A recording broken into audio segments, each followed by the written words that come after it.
TCS presents Penn State football.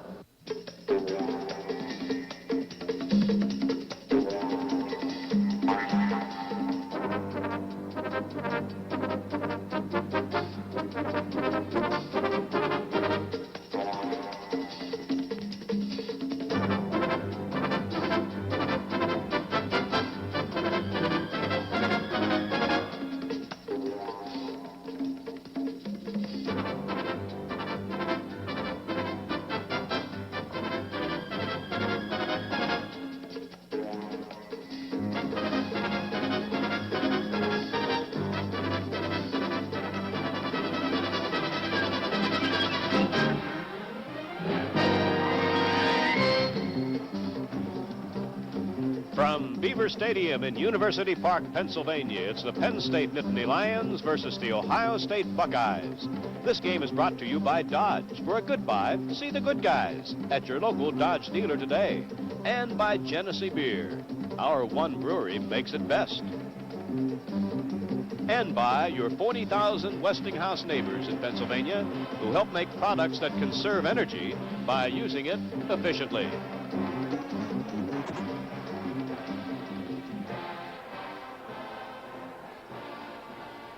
Boy, you talk about a crowd being ready for a game. This crowd is really up. Well, Ray, I think they've been preparing for the whole week. Hi, everybody. This gentleman to my right, George Paterno. I'm Ray Scott. You think I'm right about this crowd being up for the game, George? Oh, they've really been up. They've been up since Wednesday, Ray. This looks like it's going to be a great game. From the frying pan into the fire for Penn State. Maybe one of the best passing attacks in the country, that of Stanford's, and now certainly one of the best running attacks. Well, Ray, that young Penn State defense really has their work cut out. As you said last week, they had to do a real good job against a great Stanford passing game. Now, possibly they have to do a job against the best running game in football. I think they can do it. I think that the Penn State has a quick defense, and if they can stop Johnson inside and Gerald outside, they have a chance to win this football game. By the same token, I think Ohio State has a great defensive football team, and in Beeman, Brown, and Bonamici, they probably have the best down street people in the country. From the Penn State athletic staff, old friend Tor Toretti is on the field right now with Joe Paterno, and let's go to Tor. Hey, Joe.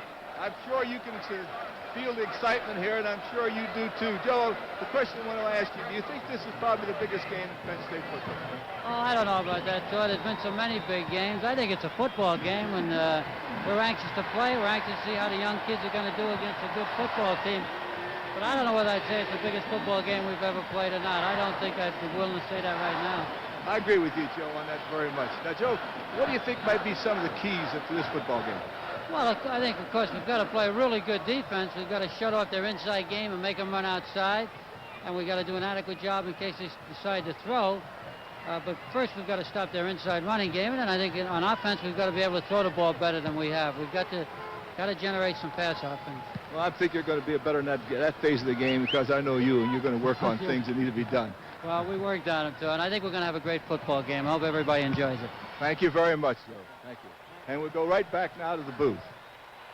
Okay, Tor, by the way, in the course of the game today, in addition to hearing from Tor Toretti on the sidelines, one of Penn State's great quarterbacks of a few years ago, Chuck Burkhart, will be with us as well, and we're interested in what Chuck has to say. Well, now, George, you alluded a little bit, in addition to Brother Joe, to Ohio State's inside running, but I'd like you now to go to some other aspects of this game that our viewers should specifically look for. Well, Ray, first of all, I think it's going to be two great defenses that are going to balance each other out. And as Joe just said, the onus will be on the whoever can move the ball consistently in offense. I think the team that can throw the ball for more than 100 yards and make 5 third-down plays will win the game. I want our fans to be alert to watch the wide side of the field. And what I mean by that, Ray, is that 75% of the football game is played on a hash mark. Consequently, that there's a wide side of the field and there's a short side. And most good teams, especially Ohio State, will defend the wide side of the field. And we will look for Penn State to try to run to the short side of the field to compensate for this defense that Ohio State's going to throw at them. Okay, now, a little bit more detail about this Pete Johnson. I remember him so well from Columbus, Ohio last year, and on what turned out to be the winning touchdown drive on the part of Ohio State. He was absolutely devastating. Well, Ray, he's an awfully strong man. Probably might be drafted by the pros as a guard. He's that big. And if you let him accelerate, he's going to cause a lot of problems. I think that the defensive strategy of Penn State will to attack him, try to get to him before he gets to the line of scrimmage, and some way neutralize him that way. But he's going to get his yardage. I think the key to the game will be to stop Gerald's option plays to the outside, off the fake to Johnson. All right, now let's go back down to the field for some last-minute comments from Tortoretti and Chuck Burkhart. Gentlemen? We're down here on the floor of the field right now, and as you can see, it's a little slick, and the grass is a little discolored because of a tarpaulin that it was put on the field last night to protect it. I'm standing here with Sever Toretti, and Sever, you might have some comments about the weather conditions right now. I think, Chuck, unless it rains hard, this could be a factor in our favor. We're going to have a lot of kids play an awful lot of football out here today, and if the temperature stays down here this low, it's going to give them an opportunity to play a little bit harder. I'm glad it's not 90 degrees. Well, we hope this weather holds up for a while, but I flew in this morning from Cleveland, and rain is on its way. Let's hope it lasts like this till the game's over anyway. I say, too, because we're going to have to throw the ball to beat these people.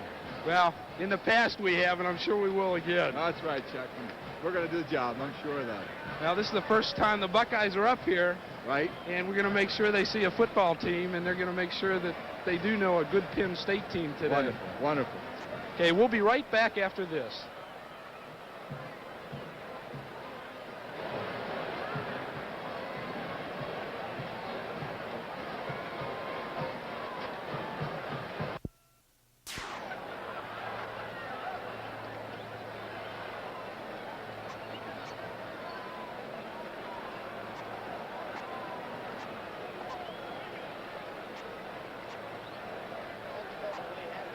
Huh? Do you have a white hat on now? No, I think so.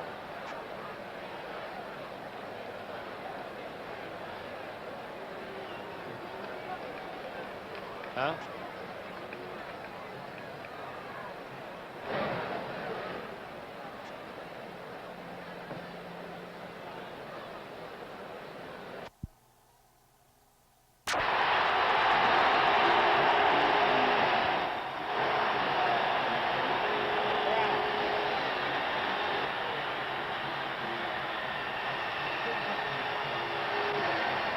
Well, George Paterno, you've talked about Pete Johnson. You've talked about the Ohio State defense. Is there anybody in the country that has a better punter than Tom Sladany of Ohio State? If there is, Ray, I haven't seen one. Sladany has averaged over 46 yards per kick, and he punts the ball very high, which allows the offensive team to cover it well. The tragedy of the thing is from Pennsylvania, and Penn State might have gotten it, but if there's one area of football today that Ohio State might have a decided advantage would be in the kicking game. And then he is also a rarity, is Sladany from Bethel Park, Pennsylvania, in that he is also their place kicker. And I know you were watching him warm up, were you not? Yes, I was, Ray. He's kicking them from 50, 55 yards out. There's a strong possibility that the kicking game will decide the outcome of this game. With the threat of a Johnson up the middle, does this throw a tremendous amount of pressure on Penn State's inside linebackers, George? Yes, Ray, I believe that's the key to the game. I think that the strategy of Penn State will force Woody Hayes to do what he likes to do best, run inside. I think they have enough speed to defend to the outside. And there's a great burden on these inside linebackers to take down a big back like Johnson, and he'll be coming at him. In fact, out of 74 short yardage situations last year, or goal line situations, he made 54 first downs or touchdowns. So we know the man has a lot of strength. And DePasso and Allman inside certainly have their work cut out for them. And as we say in coaching, buckle your chin strap. Okay. There are a couple of changes defensively. It is my understanding that Randy Sidler is not expected to play, and Chuck Benjamin, who has been a linebacker, is going to be playing one of those inside spots defensively at tackle. Is that right? That's correct, Ray. Randy got hurt last week. He's got a knee injury, and they don't want to take a chance with him. They're going to move Benjamin to that tackle spot because he's very quick. And our viewers should look for the defense of Penn State to be moving around and to be on the attack and on the move at all times. when Ohio State has the football and running with the football. Chris Ward, their offensive left tackle, is listed around 270, I believe. Their tight end, number 99, Jimmy Moore, normally lines up alongside Ward, and I'd have to believe that we'll see Ohio State running behind those two offensive players. Would you agree? Without a doubt. That's Woody Hayes' type of football.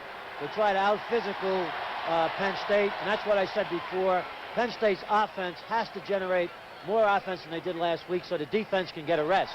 Okay, here now we're meeting. There's Chuck Benjamin. We made mention of the fact, still listed as a linebacker, but he'll be a defensive tackle today. Bernard Robinson.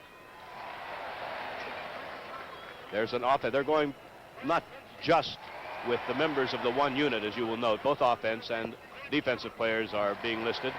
Now, I don't believe that Greg Kubis will start today. We believe that Tony Williott from Youngstown, Ohio, will start at that guard position. At any rate, it remains to be seen. One thing for sure, there will be a lot of players used today because everybody agrees this will be a physical football game today. Dave Stutz picked up some big yardage from fullback when it was in close to the goal line last week. And there's the man, Joe Paterno. Referee Paul Bertha, umpire Donald McDonald, linesman Cliff Fair, line judge Joe Carroll, field judge Francis Keogh, back judge Joe DiRenzo, clock operator William Goodfellow. Those are the listed officials, but before the game I saw an old friend of mine, an official here in this part of the country, Bill Douglas. Now whether he's here today as a possible substitute or not, I don't know, but at any rate that's the list of officials has given us. And if we spot any changes, we'll let you know. One of the highlights today at Beaver Stadium will be the honoring of Dexter Berry at halftime today, the only surviving member of the 1912 undefeated Penn State football team. And he'll be honored today, and then later will be officially inducted into the Hall of Fame at the Foundation's annual awards dinner in New York on the 7th of December. Jimmy McDowell's here, the executive director of the Football Foundation. And let's go now to the field and the officials. Captain, how are you? Captain? Captain? Captain? Captain? As I call your name out, I want you to meet over here Captain Thompson, Captain Lukens, and Captain Skladany. Over here, Captain Reiner, Captain Benson, Captain Andrus, Captain Alleman, Captain Crosby, Captain Robinson, Captain Benjamin. Now, if you'll turn around and face my fellow officials, I will introduce them to you. Standing on the left is the field judge, Mr. Frank Keogh. Next in line is the line judge, Mr. Joe Carroll. Next in line, the back judge, Mr. Joe DiRenzo. Next in line, the headlines, Mr. Cliff Fair. And holding the football is the umpire, Mr. Mac McDonald. The electric clock operator on the side is Bill Goodfellow. I'm going to toss this coin, and I want you hollow outs in the air, and I'm going to catch it now. Heads. You caught head? It is tail. You may kick receiver. If they're going to receive, you must kick. Will you stand the way you're going to kick, please? Kicking this way, defender. Will you stand that way, please? Will you stand this way, please? Come on, Joe. Blue one, and we'll receive. Okay, gentlemen, let's have a good ball then.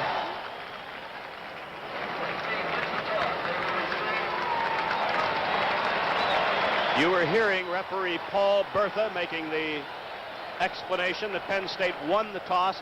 George, I've never had a chance to ask you this. If you had your preference as a coach in a situation like this, two undefeated teams, ranking teams, big game and so forth, teams I think would have to be high, be tense. Would you rather be a defensive team at the start, or in this case, Penn State have the football? Ray, I'd rather have the ball for this reason. You got to develop a philosophy. We're coming here to play football. Give us the ball, and we're going to make a move on you right away. It's a sign of confidence. Penn State will have Rich Motti, Scott Pitzke, and Tom Donovan deep. We expect that Skladany will be the kicker. I think he's the best punter I've seen in college, George, since Ray Guy was at Southern Mississippi. I would agree, and I would presume that Skladany would be a #1 draft choice this year.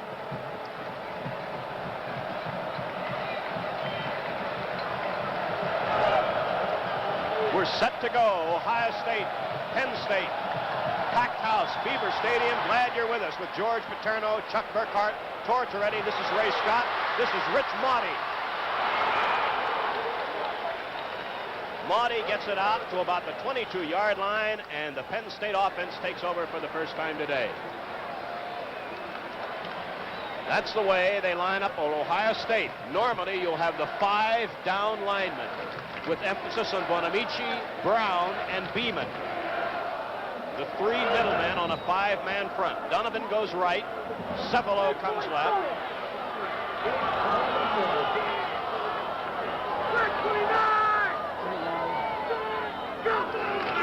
Suey. No gain. Met by Nick Bonamici, number 75. Penn State offensively is starting with Reener, 68, Williott, 61, Dorney over the ball, 51, Argenta, 69, right guard, Brad Benson, 71, the right tackle. Again, the outside men will be alternating, carrying in the plays. It is 2nd and 10. Suey at fullback, Geis at tailback. Out to the 30-yard line, tight end Mickey Schuler.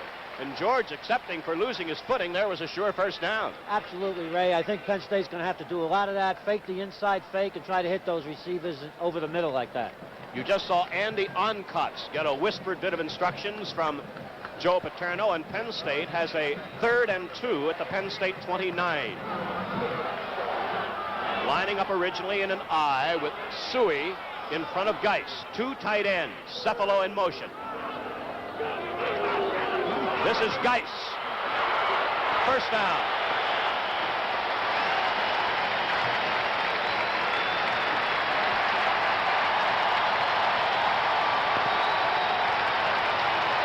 Ray, young Suey made another fine block on the corner to enable Penn State to make the first down. That cornerback came up real tough. That was a fine block.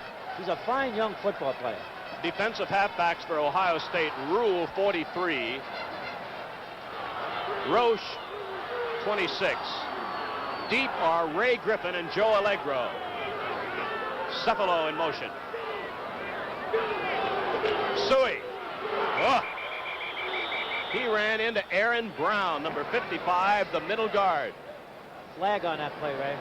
Aaron Brown on the tackle.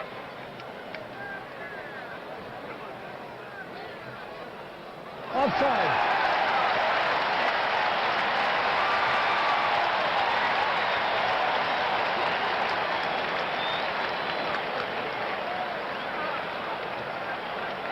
Ohio State offsides, 1st and 5, Penn State 37. Ray, Penn State seems to be trying to run the ball up the middle as they did last year. Not too successfully so far.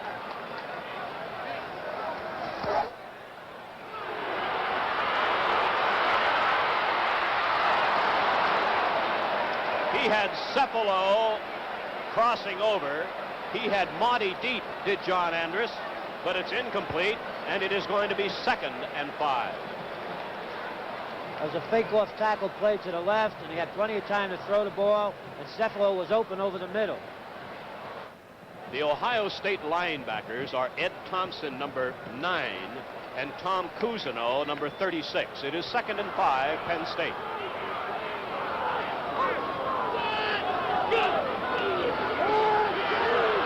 This is Matt Suey, and a great play by Nick Bonamici. Number 75, the tackle, caught Suey from behind. It's a loss of a yard and 3rd down and about 6.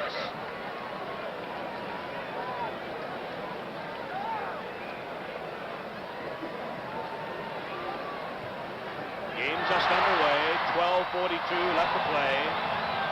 First quarter. Motti comes left, 48. Cefalo right, 44.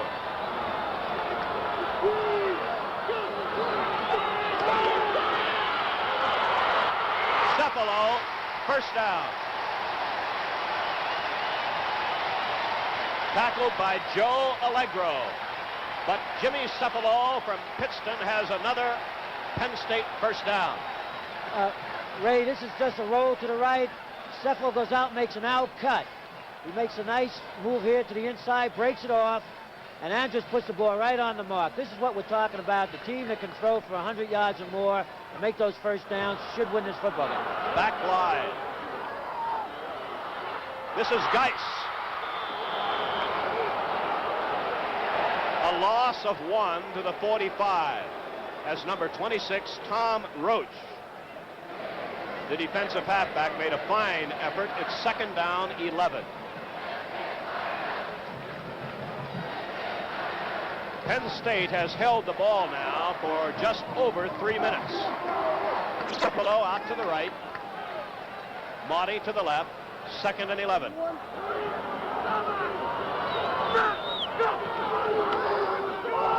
Suey.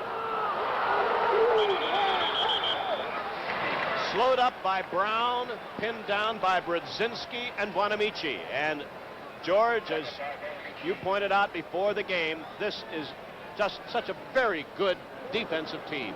Excellent. Bonamici beat George Reiner on that block and made a fine play out of it. The middle looks awfully tough. Ohio State looks awfully tough in the middle to run on. Now Donovan and Cipolo are out to the right on 3rd and 13.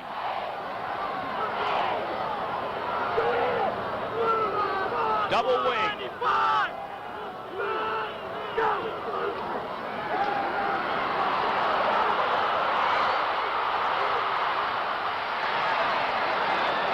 Out of bounds. 4th down. Punt formation time. Great protection for the quarterback. Ray, Ohio State only rushed 3 people then, had 5 zones underneath and 3 deep. Andrus could have taken off and run with that football, and I hope he looks for it next time. Okay. Joe Allegro and Ray Griffin are back for an expected punt from Scott Fitzke. Very high. Fair catch. Now, the Ohio State players collided with each other. Ray, I haven't seen that in a long time. Penn State was able to cover the ball, and they have Ohio State in good field position. There's a timeout on the field. The score, Penn State nothing, Ohio State nothing. We'll be back right after this. We move to further action with Penn State in control of the football. We move to further action with Ohio State in control of the football. We move to action later in the first quarter. We move to further action in the same drive.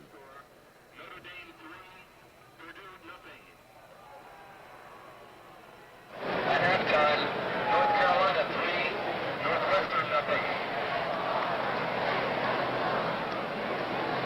And in the 3rd quarter, Maryland 21, West Virginia 3.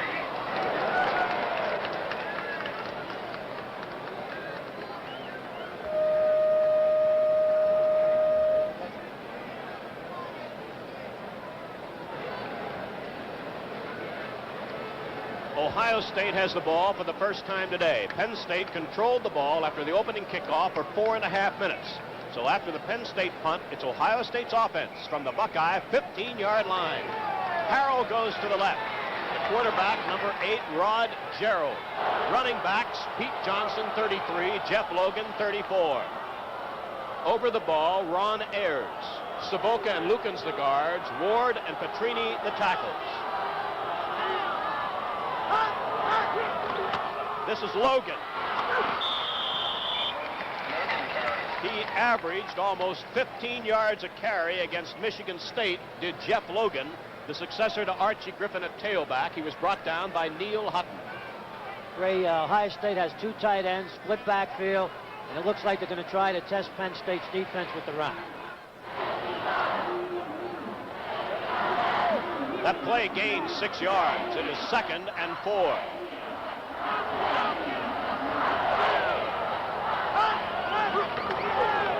Logan, first down. Kurt Allerman made the tackle. Now let's set the Penn State defense for you. Ron Crosby, 64. Chuck Benjamin, 70. Tony Petruccio, 99. Bill Banks, 85. The front 4.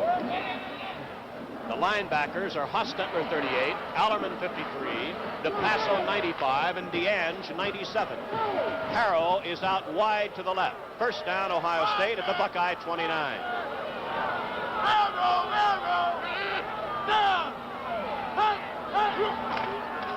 This is the keeper, Gerald. About 3 yards before he ran into Crosby and Petruccio. Ray, I think that was a broken play. The backs went the one way and Gerald went the other. Yet he made 3 yards. He's awfully quick. Gerald gained over 100 yards last week. Logan gained over 100. Johnson almost 100, as Penn State rolled up a tremendous amount of yardage against Michigan State. Second down, 6. The Ohio State 33. No score, first quarter.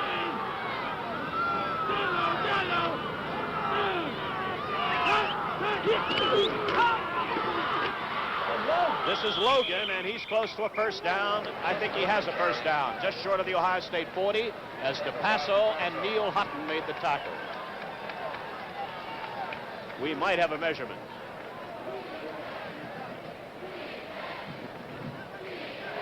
Looking it over is Kurt Allerman, the Canella, New Jersey linebacker. First down, Ohio State. Ray, it looks like Ohio State is checking off and running the ball right over the guards at the linebackers who are off the ball a little bit. Penn State's going to have to tighten up or do a little bit more stunning on first downs to stop this strong attack. The tight end, Jimmy Moore, is on the left side.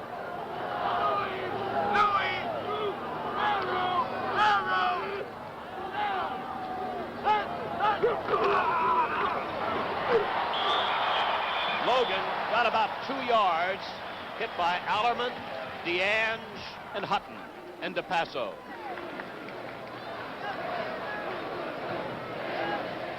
Second down, 8. The Penn State defensive halfbacks are Bill Crummey, 23, Neil Hutton, 26. Gary Peter Kuski is the safety man, number 42. Second and 8, Ohio State. Buckeye 41.5. 7:45 left first quarter, no score.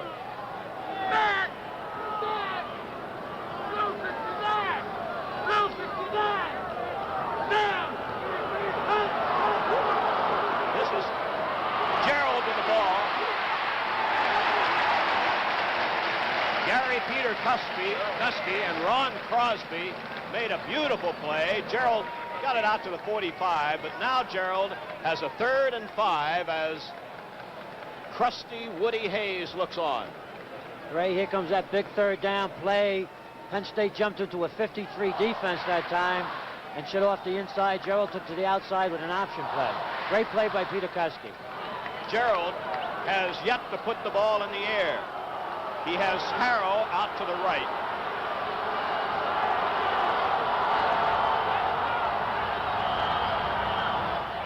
Do we have too much time? Delay of game. Do you think Gerald was trying to make a change there, George? Yes, as I said before, Ray, he's checking off, trying to run in the right hole, and he's been taking a lot of time all through the game. That time he was penalized for. By checking off, you mean he's changing the play that he called in the huddle, and based on what he sees defensively, he tries to call a new play, and it cost him 5 yards. Yes, Ray, Penn State's changing the defense, and therefore he's trying to run it in the right hole. Now, instead of having 2 tight ends, Moore and Storer, he has Herman Jones, wide left, number 49. It is 3rd and 10.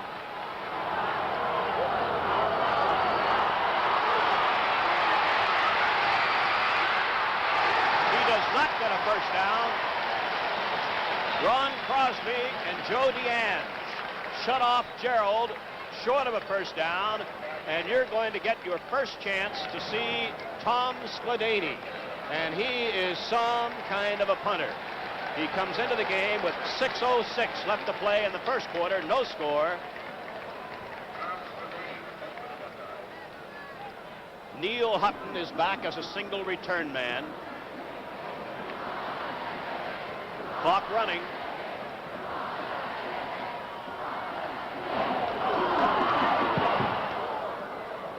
What a punt. Hutton at the 13.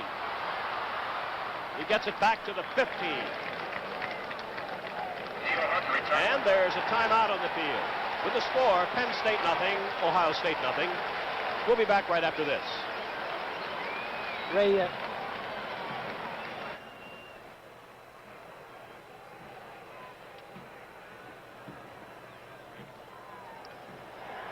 Penn State was unable to move the ball, so they punted to Ohio State. Ohio State was unable to move the ball, so they punted to Penn State. After both teams exchanged punts, we pick up the action.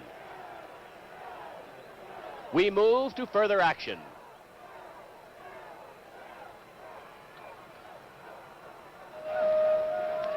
After both teams exchanged punts, we pick up the action. In the second quarter, Iowa 10, Syracuse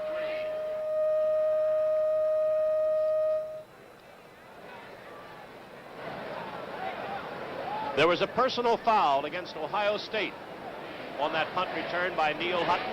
It cost the Buckeyes 15 yards. As a result, Penn State has much better field position at the Penn State 30. Penn State went for the block on that kick, Ray. So it'll be Andrus at quarterback.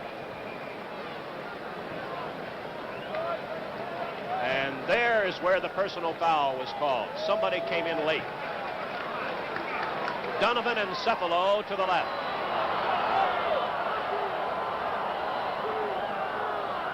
Geis to the right. So it's a double wing.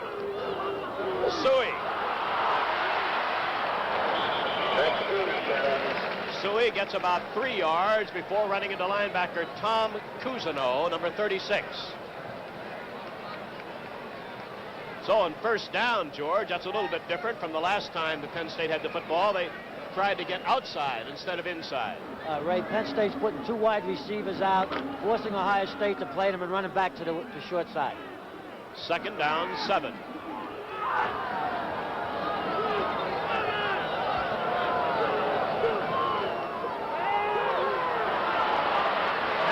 Pinsky.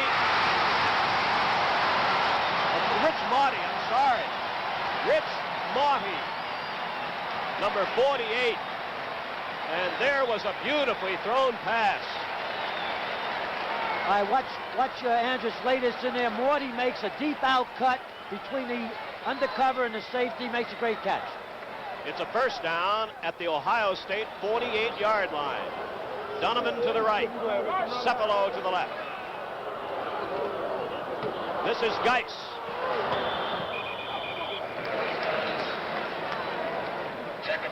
About 2 yards before Kelton Dantzler and Ray Griffin. And if you're wondering whether Ray Griffin is related to Archie, he's a brother. And as I understand it, in addition to the other brother on the squad this year, there's another Griffin waiting in the wings in high school. Kevin Thrower is in at tailback, number 20. Come on, Dave! Second down, 8.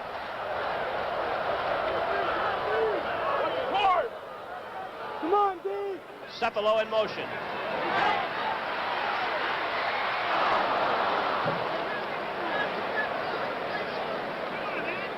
It'll be a third down and 8. They're really flooding some of those zones on Ohio State. Ray, the back coming out in the flat was wide open. I think Andrus could have hit him for a long one. Penn State is flooding that area to the wide side of the field, and Ohio State has not defended it yet. Good looking play. It's a third and 8 with Cephalo to the right and Donovan to the left.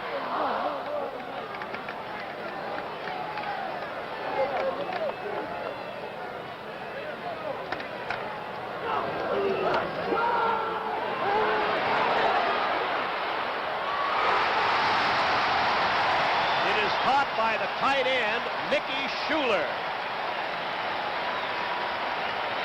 It was tipped by an on-rushing defensive lineman. Okay, Ray, the tight end, he's defended. He moves away from the linebacker. The ball is tipped, and he makes the reception. This is what we're talking about, having to hit that tight end over the middle and make the third down play. 3:40 left first quarter, no score. Penn State first down, Ohio State 36. Cephalo. That was defensive back Tom Roche covering, but there's no doubt about it. Receivers are getting free from the defensive players. Yes, Ray, that time it would have been a perfect pass, but at least it's loosening up the Ohio State defense. And I look for a draw or a screenplay here in the very near future. We have a new tailback. Geis now is back in, number 29, instead of Kevin Thrower. Second down, 10.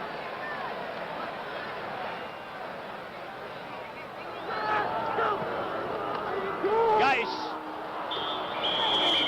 And Kelton Dantzler, number 32, was waiting, along with Tom Cousineau, number 36. And it's going to be third down and about 11 at the Ohio State 37. Ray, that was the draw play I was talking about. The defensive end, Dantzler, came hard, and he got the ball carried before he could get through the line of scrimmage. The split end on a post seems to be open. Body, number 48, is over to the left side. Cepalo is out to the wide side, the right.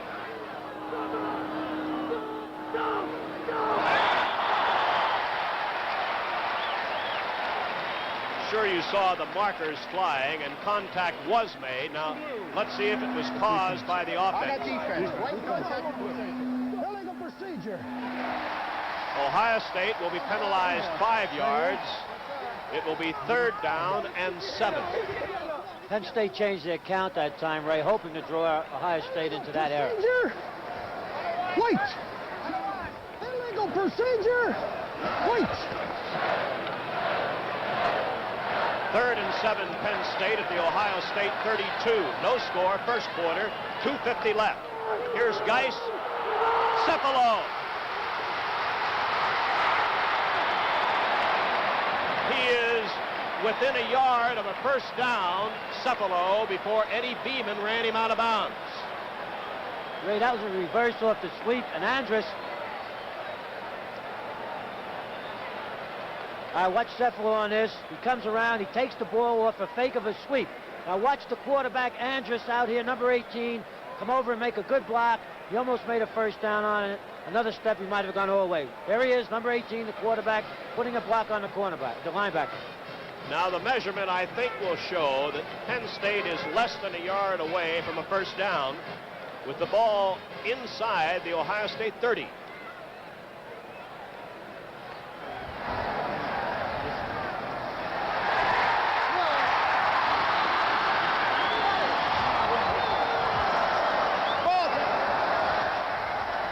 Now it's decision time for Penn State. There'll be a double tight end. Oncotz will join Schuler. It is fourth and less than 1 at the Ohio State 26-yard line.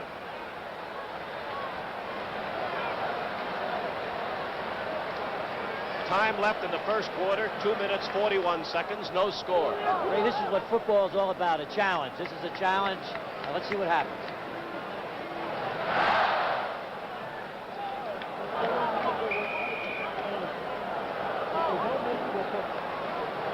This is the first real scoring threat of the game. I formation, Suey in front of Geis. Geis. Now, his forward progress here is, of course, the only thing that counts. The ball was up in the air when he was stopped. So it's up to the officials to mark the forward progress. Many of the fans thought that he should have been credited with more progress, but we'll see. Ray, I don't think he has it, but it's a question of inches. Ball short. Okay. But that placement was 100% correct. That was the voice of one of the officials saying the placement of the ball was correct.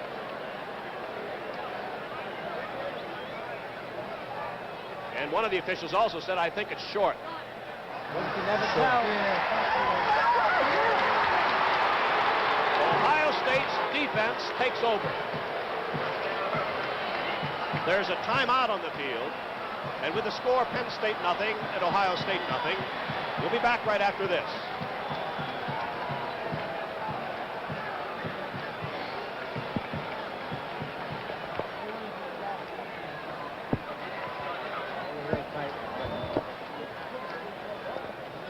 Over quick.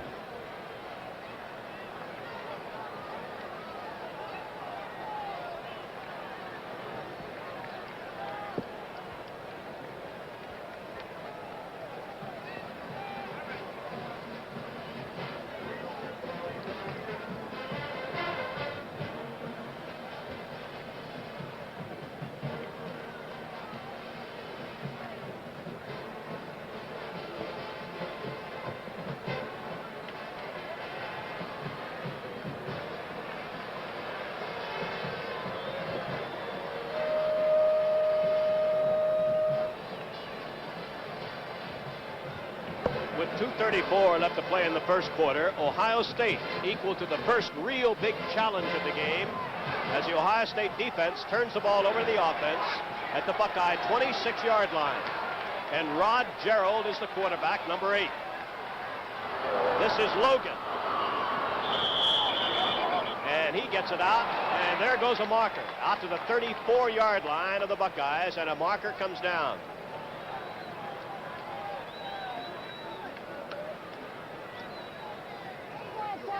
Personal foul, blue. I think they called a late hit on Penn State on that one. That was pretty close. That was just a dive play from the Veer series with the split backfield. So now it's Ohio State in great field position at the 50-yard line. Buckeyes have Jeff Logan, 34, Pete Johnson, 33, the running backs, and Johnson has yet to carry the football.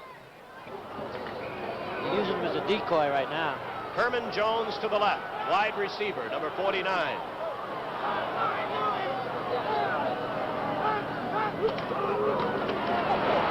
Fumble. Gerald has it.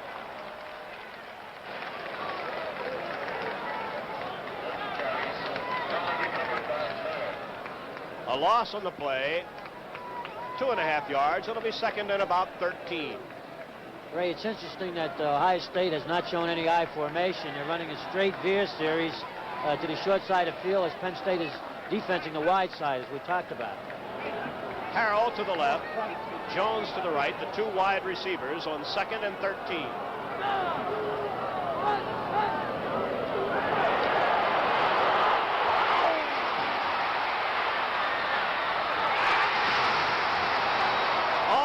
Picked off by Peter Kuski,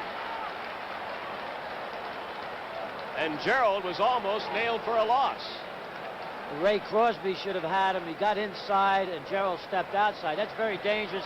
He could have taken off and run with that ball. They have to contain a boy like that. He's awfully quick. It is now 3rd and 13 for the Buckeyes with 1:32 left to play in a scoreless first quarter in this battle of true collegiate giants at Beaver Stadium. Jones is off to the left. Here's the I formation.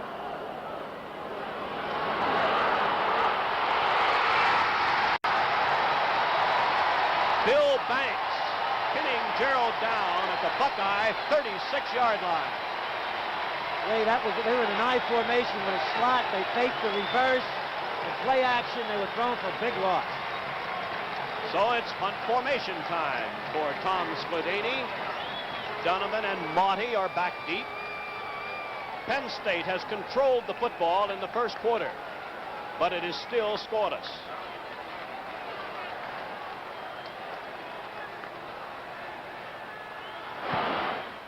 Oh, what a punt. This is Monty at the 14. Good run back, 27-yard line. Now, down on the field, Chuck Burkhart. And Chuck, what are your thoughts right now? Ray, I think we're seeing a very big defensive struggle here. Both teams are really kind of feeling themselves out, but there's a lot of hard hitting. Penn State's had some early success with the pass, and as Andrus continues to do well, I think we're going to see a much better drive by the Nittany Lions. Okay, back to you, Ray. All right, Chuck Burkhart, Penn State, first down, Penn State, 27-yard line. This is Suey.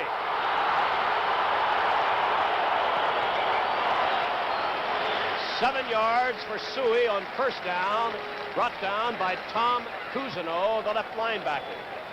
Good block by Geis. If he turned it up a little quicker, he might have made more yardage. Good play. Gain of 3, 2nd and 7 at the Penn State 34. We might have time for one more play here in the first quarter.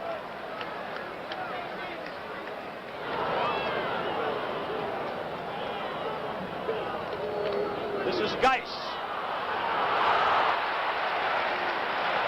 Geis is close to a first down, out around the 35-yard line. The clock shows that we've reached the end of the first quarter. With the score, Penn State nothing and Ohio State nothing. We'll be back right after this. There was no further scoring, and the quarter ended with the score Penn State nothing, Ohio State nothing. We'll be back right after this.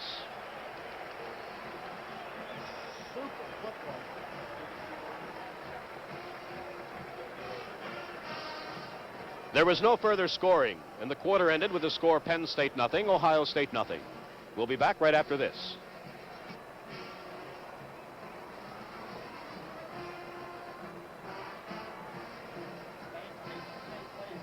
Banks forced the fumble, too. Banks forced the fumble that Gerald recovered, too. He made 2 great plays. There's another big play here.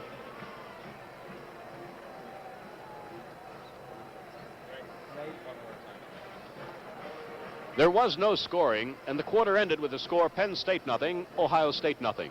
We'll be back right after this.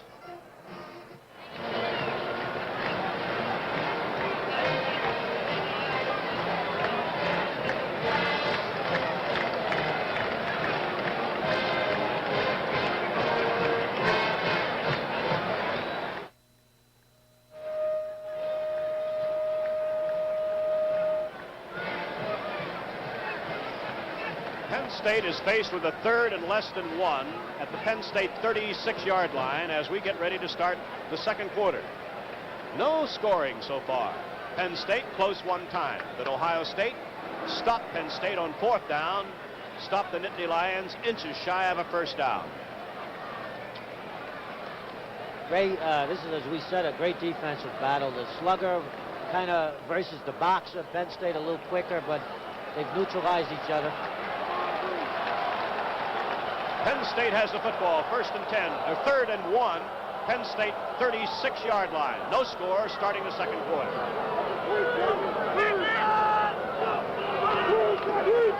Geis. Ray Griffin came up out of the secondary, number 44, and made a fine play. It's very close again.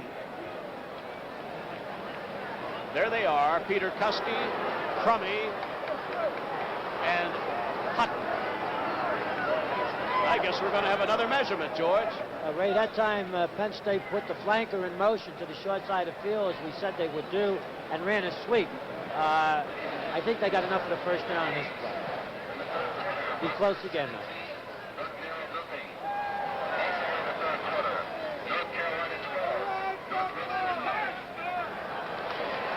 Hey, how much you got? About a foot. All right. So it is punt formation time, as Ohio State defensively has now come up with 2 clutch plays. Great defense, and when you get 2 good teams like this, it's defense and kicking that usually decides the outcome. So Fitzke in the punt, Griffin and Allegro back to receive the punt. Allegro 22, Griffin 44.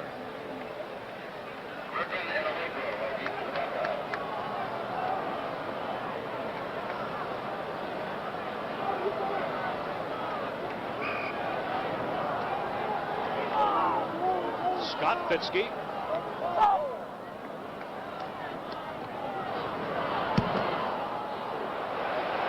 This is Griffin.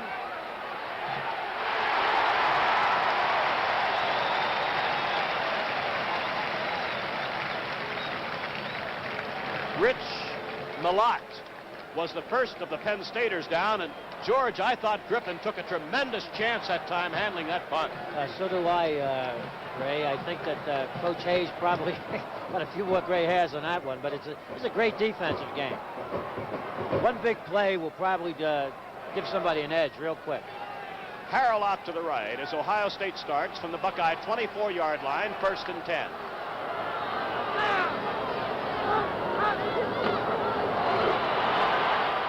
This is Logan. He gets a couple of yards before Peter Kuski and Crosby make the tackle. From the 24 to the 26.5, gain of 3, 2nd down 7. And I'm still amazed that Ohio State's strategy has dictated that Pete Johnson, one of the truly great runners in collegiate football, has yet to run the football. Yes, that is surprising. That last play is what we call a down-the-line option. I'm sure you're going to see him go to Johnson real quick. Number 33 is Pete Johnson. Number 34 is Jeff Logan.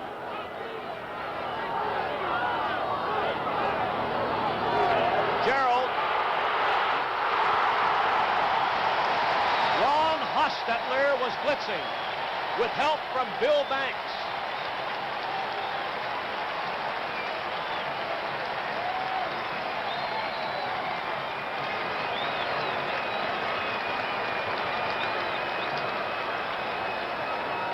The loss on the play of about 17 yards, all the way back to the Ohio State 14-yard line. Ray, on that last play, Hostetler blitzed, and Johnson was supposed to block him, and he let him run right by him. Nobody touched him. And the Buckeyes here, rather than risk a delay of game penalty, are going to take a timeout. So there's a timeout on the field, and with the score, Penn State nothing and Ohio State nothing. We'll be back right after this.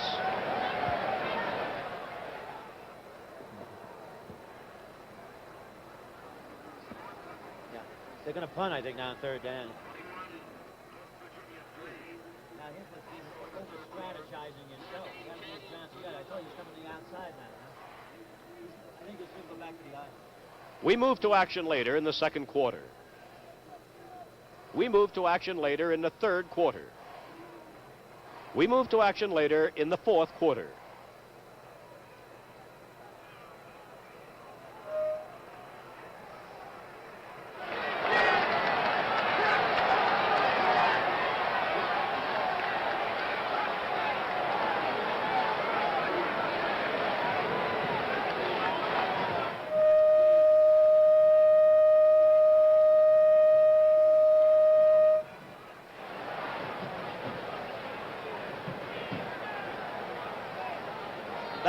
That's trainer Chuck Medler talking with Steve Geis, the Penn State tailback. Ohio State, being ultra-conservative, has Spladany in the game in punt formation on third down.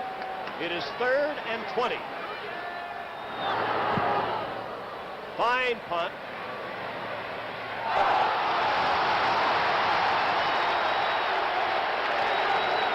Penn State's return man was hit before the ball got to him, and Ohio State will get a penalty, and Penn State is going to get great field position. Just a moment. What he hit the Ohio State man. We'll wait for referee Paul Bertha to give us the official sign as to what happened. Here goes the penalty march off. All right, now watching him just before he catches the ball. You cannot touch or interfere with the man trying to catch a punt. Obviously a penalty. It's 15 yards. Penn State's in good field position. That was Gary Peter Kuski, who was really hit hard. Penn State has the ball, 1st and 10 at the Ohio State 35-yard line. 13:05 left to play, first half. No score. Penn State has threatened. Ohio State has not threatened. Andrus has Donovan to the left, Cepalo to the right.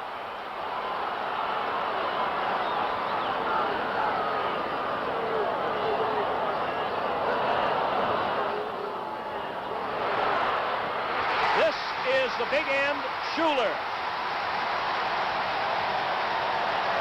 Mickey Schuler.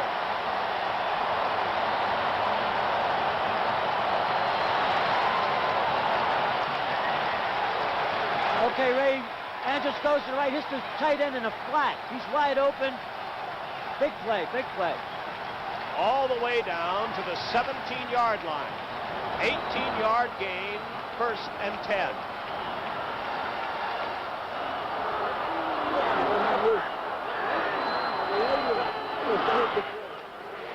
Suey. Suey is at the 9-yard line, 1st down, upset by Ray Griffin.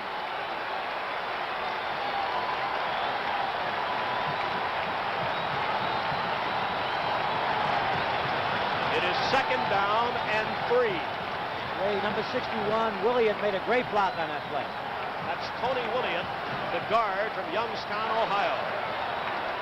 Matt Suey carried that ball for 7 yards.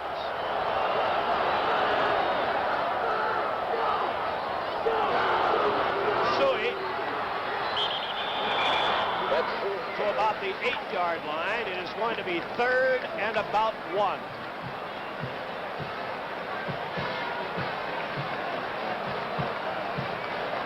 Defensive change, Ohio State. They're sending in Byron Cato. They've taken out the safety man, so they're going to be bolstered up front.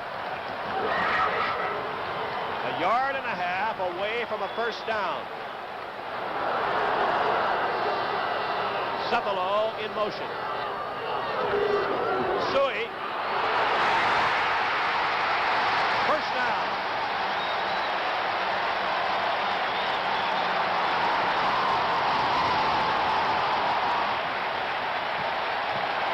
And one of the Buckeyes is hurt. Defensive halfback Tom Roche was injured. It will be first and goal to go at the 5-yard line when play is resumed.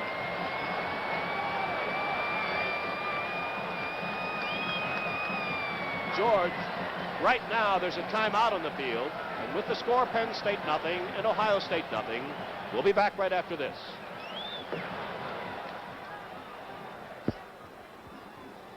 They got that split end on. Yes. Good block, but he broke that on. He smells the goal. Split end on a post, the short side of the field, he touched on that call. Penn State was penalized, so we moved to further action in the same drive. Ohio State was penalized, so we moved to further action in the same drive.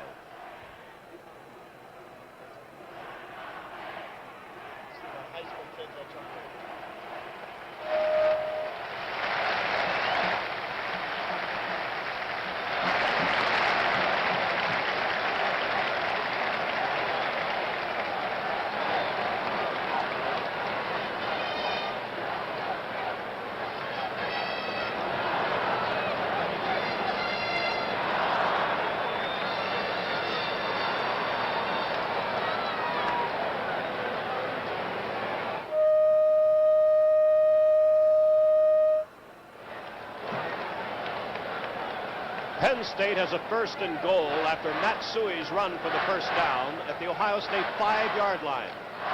11 minutes, 12 seconds remaining first half. There is no score.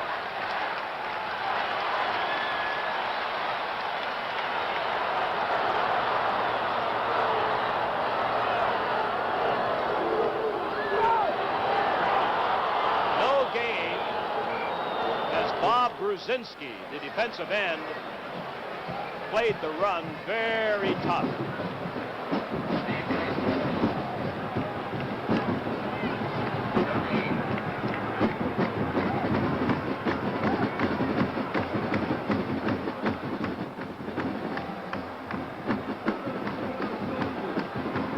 That play lost a yard. It is second and goal at the 6.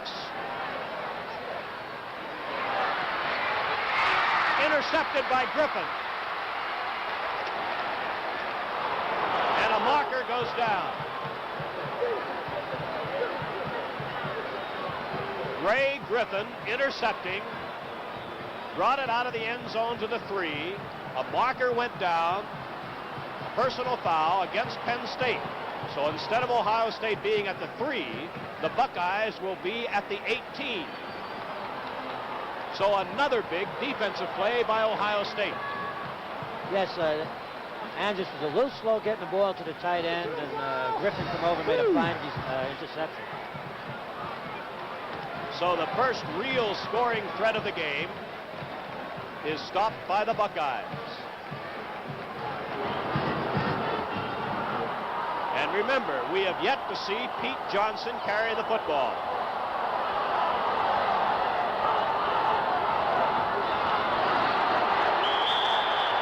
Logan is hit by Allerman.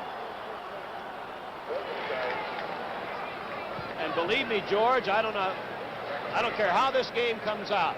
I'll never understand why Pete Johnson hasn't carried the football. Well, right now, Penn State's daring them to give the ball to Johnson on the outside from this particular offensive set. There was a gain by Logan of 1.5 yards. It is second and 8. 10 minutes left to play first half, no score. Penn State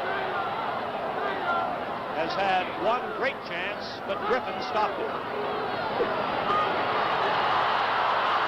This is Gerald, and he has a first down. Joe DeAnge made the tackle, but it's a Buckeye first down. You can see now why Gerald is listed as such a dangerous runner. That's Ohio State's fourth first down. Buckeyes slowly working out of trouble, have it out at the Buckeye 29.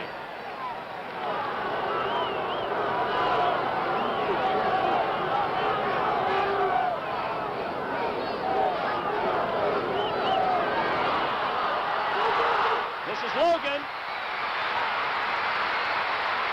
Peter Kuski trying to get him. Logan at the Penn State 21-yard line.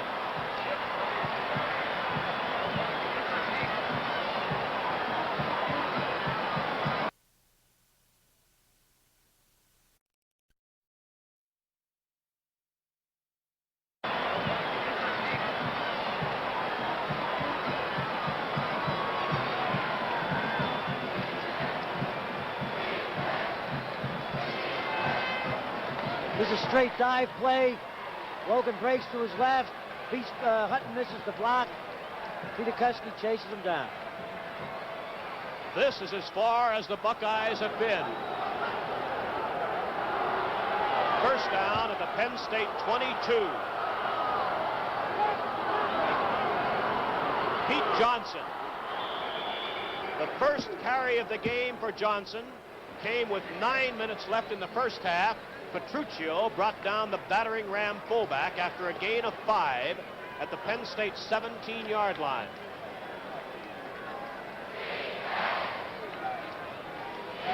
No score, but Ohio State with a big threat. 2nd and 5 at the Penn State 17. Now they're lined up in an I. Johnson. He's at the 13 before Chuck Benjamin made the tackle. And for the Buckeyes, 3rd down. And about 1.5 yards away from a first down. When they get down here, they like to give the ball to that big fella there. They're back in the I formation.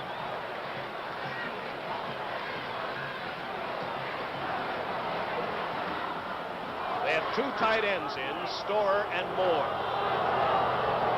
This is the full house backfield. Johnson, and he has a first down at the 10. So Pete Johnson carries it 3 times in a row, and he picks up a first down at the 10-yard line. That was strictly brute force, strictly power. So a big test for the Penn State defense.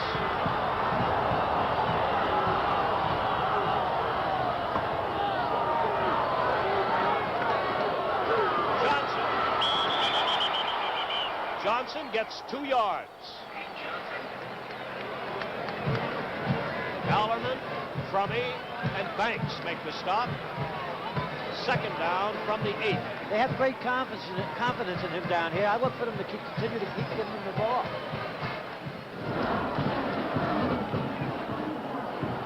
Again, it's the full house backfield. Logan, Johnson, and Harrell.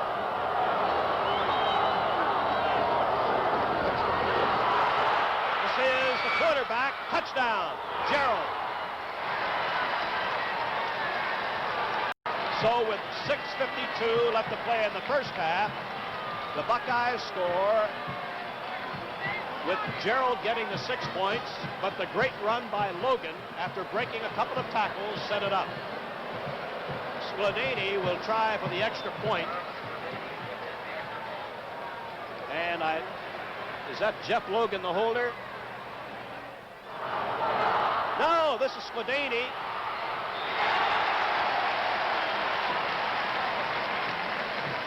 Just a plain bad pass from center. So the extra point attempt is not successful with that much time left to play in the first half. So as long as Logan's in there, George, the Buckeyes are going to be a very dangerous team offensively. Well, they are dangerous, Ray. He broke a couple of tackles on that. I said Hutton missed the block. This is a fake of the fullback off tackle left. He comes out, and the option is the end. Now, DeAnge is caught on the inside, and Gerald just walks into the end zone. The halfback had the pitch, man. That's not good defense. So now Penn State has just under 7 minutes left in the first half to try and erase a 6-0 lead. And from our ground level camera, here is Gerald. Watch Gerald come in, step inside the halfback. As I said before, the defensive end was caught inside. Spladany to kick. Fitzke, Donovan, and Motti to receive.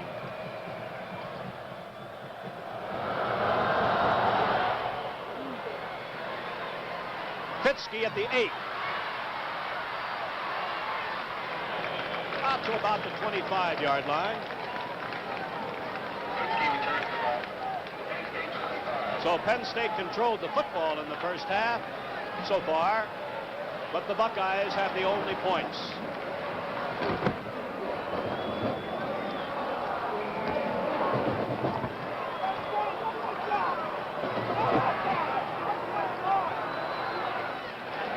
Suey and Geis, the running backs.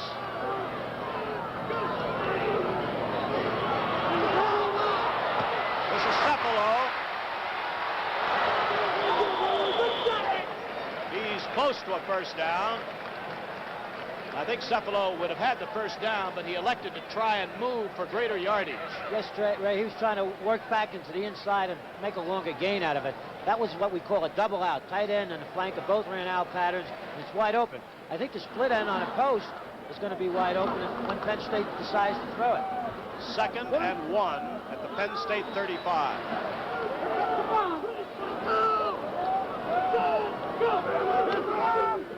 This is Geis.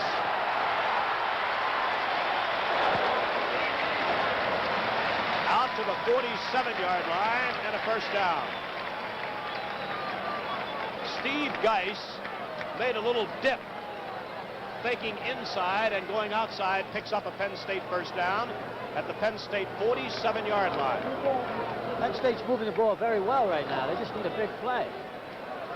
Donovan is out to the left, covered by Lenny Mills.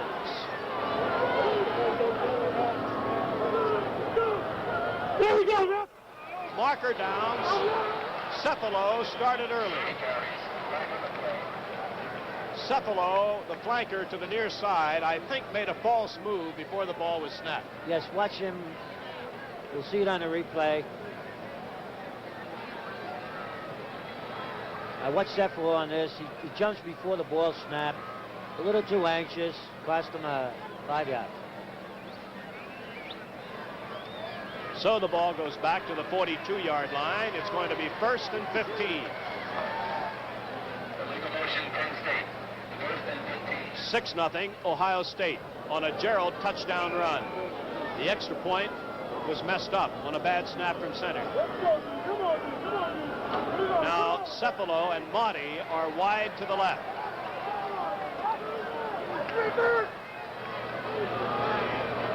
Double wing.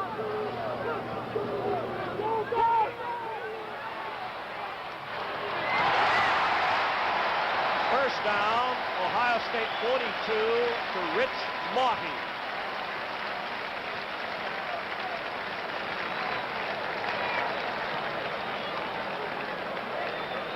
All right, watch Motti run it deep out here. He's a wide receiver. Good position. The ball delivered right on target. Nice play. Penn State can do more of this. It's another Penn State first down at the Buckeye 42.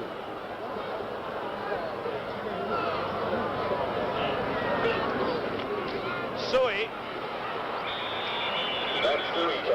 About 2 yards is all, because Kelton Dantzler, number 32, Ray Griffin out of the secondary make the stop, so it'll be 2nd down and 8.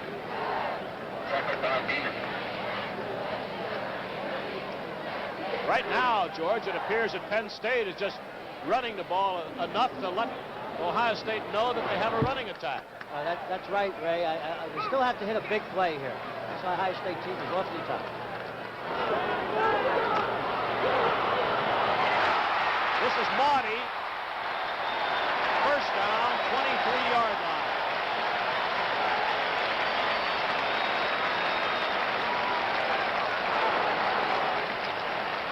Marty goes out. Donovan comes in. All right, Ray, this is the play I was talking about before. Marty coming down and across, he curls in. It's wide open, no linebacker coverage. I think Penn State should try more of this type of a pass into the sidelines.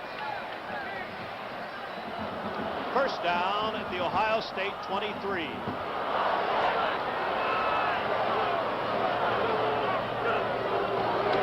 This is Geis. Fine play by Ray Griffin, number 44, who had intercepted the pass in the end zone a while ago. He comes up, makes the tackle. No gain, second down 10. Time now becomes ever more important. Just 4 minutes left to play in the first half. 6-0 Ohio State.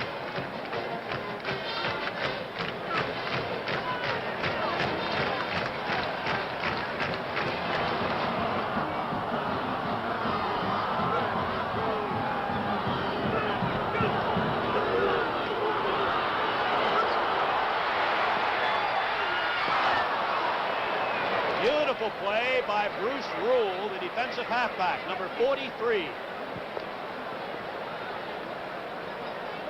So it's going to be third and 10. I was talking about before. Watch Marty run the post. He's wide open and just waits much too long to deliver the ball. Ball's thrown a little bit behind him. Great effort by the defensive back. Just tips it. So now Penn State has a third and 10.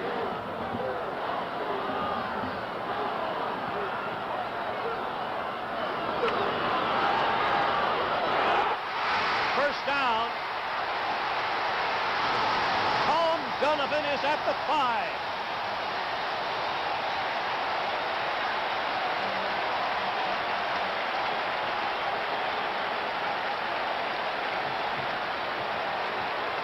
All right, this Tommy Donovan from the split side coming across, turns in, catches a curl pattern, and on sheer determination takes it down to the 4-yard line. The split side receiver to the short side of the field is wide open. We've said that before. The ball is just inside the 5. First and goal. Cephalo in motion. Suey. Kelton Dantzler, number 32, with help from Bruce Rule and Eddie Beeman. The defense gives up only about a half a yard. It is second and goal. Ohio State is sliding the defense with the motion man. As he goes, they go. And that time, Suey could have turned it inside. First bad move he's made. That's all that's left of the first half. 6-0 Ohio State. Second and goal at the Buckeye 4.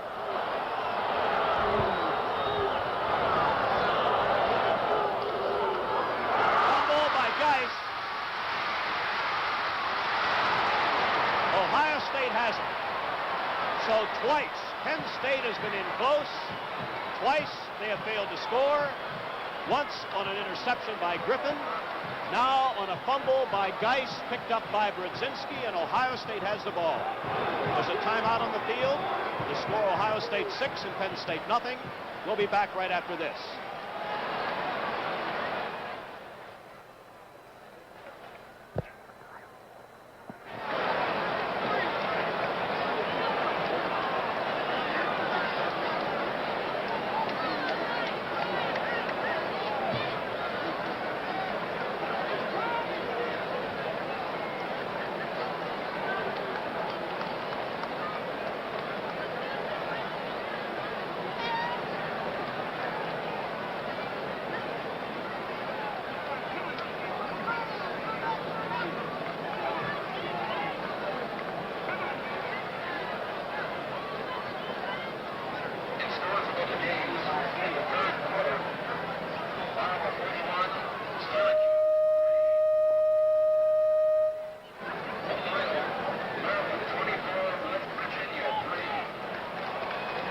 All right, Ray, here's the pitch to Geis.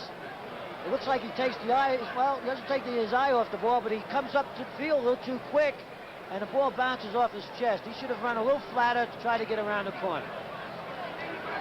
So 2 costly mistakes have kept Penn State out of the end zone.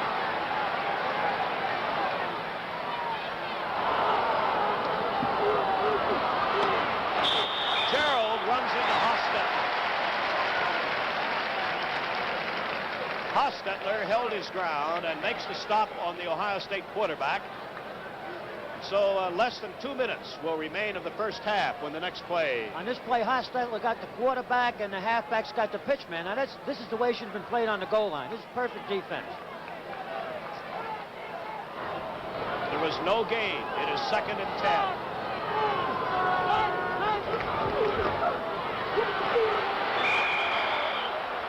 Gerald keeps for about 2 yards. It'll be 3rd and 8. Tony Petruccio made the tackle. Only 1:40 left in the first half.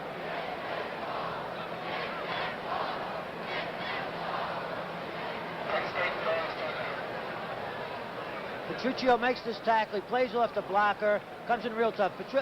Penn State's line right now is getting off the ball a little bit better than Ohio State. A timeout was called here by Penn State because obviously the Nittany Lions would like to have as much time as possible to try and score, assuming they can hold Ohio State here on 3rd down and 8 at the Buckeye 21-yard line. The statistics of this first half will, I am sure, show that Penn State has a tremendous edge. But Ohio State had one chance to score and scored. Penn State has had 2 great chances to score and have failed on both occasions.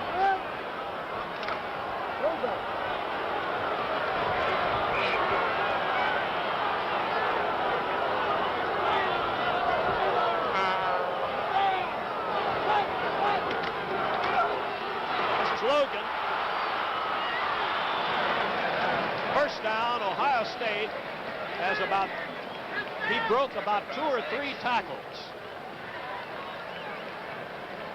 And it's a big first down at the Buckeye 30-yard line. And this Jeff Logan is some kind of a runner. He's a much better runner than anybody expected. And right now he's their key ball carrier. He's very strong. First down at the Buckeye 30. 1:20 left to play in the half and the clock running.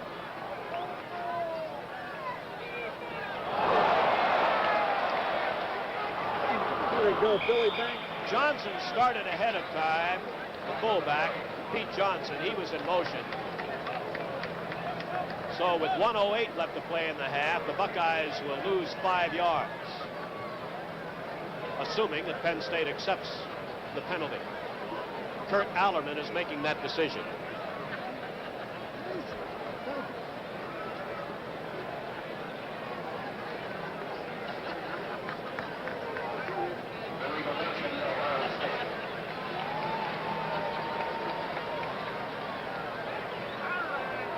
Logan has almost 100 yards in the first half.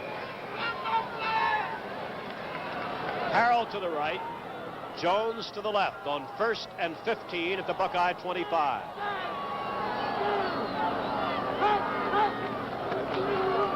This is Logan. Look at those moves.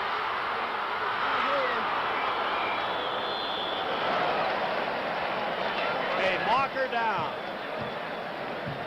A penalty marker down at the 31-yard line of Ohio State. 99 clipping. Clipping against tight end Jimmy Moore. So a brilliant run by Logan will be nullified. That was a counter play, Ray, and he took it to the outside. This boy can accelerate. He's a fine running back. So with 44 seconds left in the half, Ohio State all the way back at the Ohio State 16-yard line.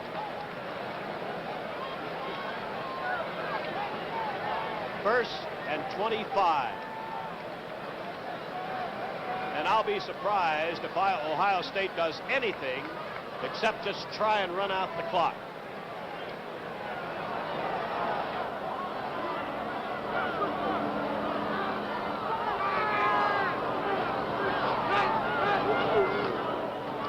This is Big Johnson. Big Johnson. That might have been the final play of the first half. Halftime today, Dexter Berry, the only surviving member of Penn State's 1912 undefeated football team, will be honored. He'll receive a plaque from Jimmy McDowell, Executive Director of the National Football Foundation and Hall of Fame, and he'll be officially inducted at the Foundation's annual awards dinner in New York on the 7th of December. So there's the end of the first half. With a score, Ohio State 6 and Penn State nothing. We'll be back right after this.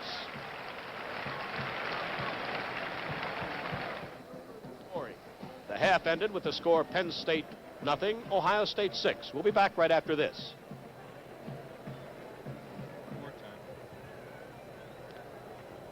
There was no further scoring, and the half ended with the score Ohio State 6, Penn State nothing. We'll be back right after this. One of the great enjoyments of watching football, as far as I'm concerned, is when a game is over, or in this case when a half is over, is to ask an expert what are the key plays. So I'm going to ask our expert, George Paterno, to talk about the key plays in the first half. Well, I hope I am an expert, but sometimes I wonder and second guess myself. Ray, Penn State's had several opportunities to score. They look a little anxious, and they should have had some points up there. But I think defensively they're playing very sound. Might have underestimated the power of Logan. On that long run, which was the key play, he broke 2 tackles. He broke the tackle of the linebacker, and then Hutton come up and had a good shot at him. He broke that tackle, cut back, and he set up the touchdown. I do think that Andrus, who's throwing from play action, is so surprised that he has so much time that he's holding the ball a trifle too long as his receivers are making their break. He's not hitting them, because a couple of times there I thought he could have delivered the ball to a receiver who was wide open. And I think in the second half, if Penn State can maintain this type of ball possession. It's a crucial game, sort of a game you start to get ready for way back. So let's go way back. Back when the practice started, those long, hot days when it all began.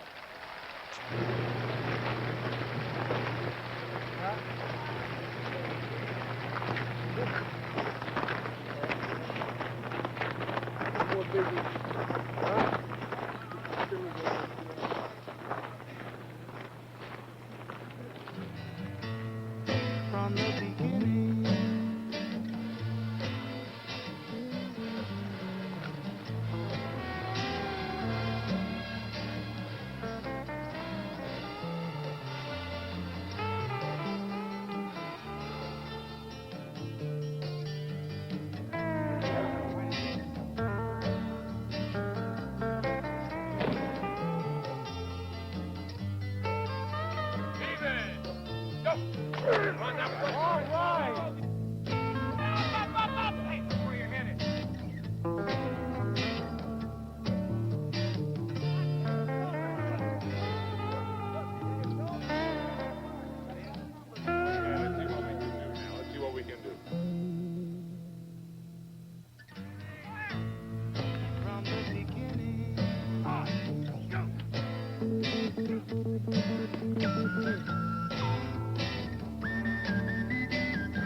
There is Dexter Berry in the middle. On his right, your left, Jimmy McDowell, Executive Director, National Football Foundation and Hall of Fame, and Ed Checkeye, Director of Athletics, in that very attractive sports jacket. Dexter Berry, the only surviving member of the 1912 undefeated Penn State football team, defeated Ohio State that year, among others. And the 7th of December in New York, he will be officially inducted into the Hall of Fame. And how wonderful it is this great man.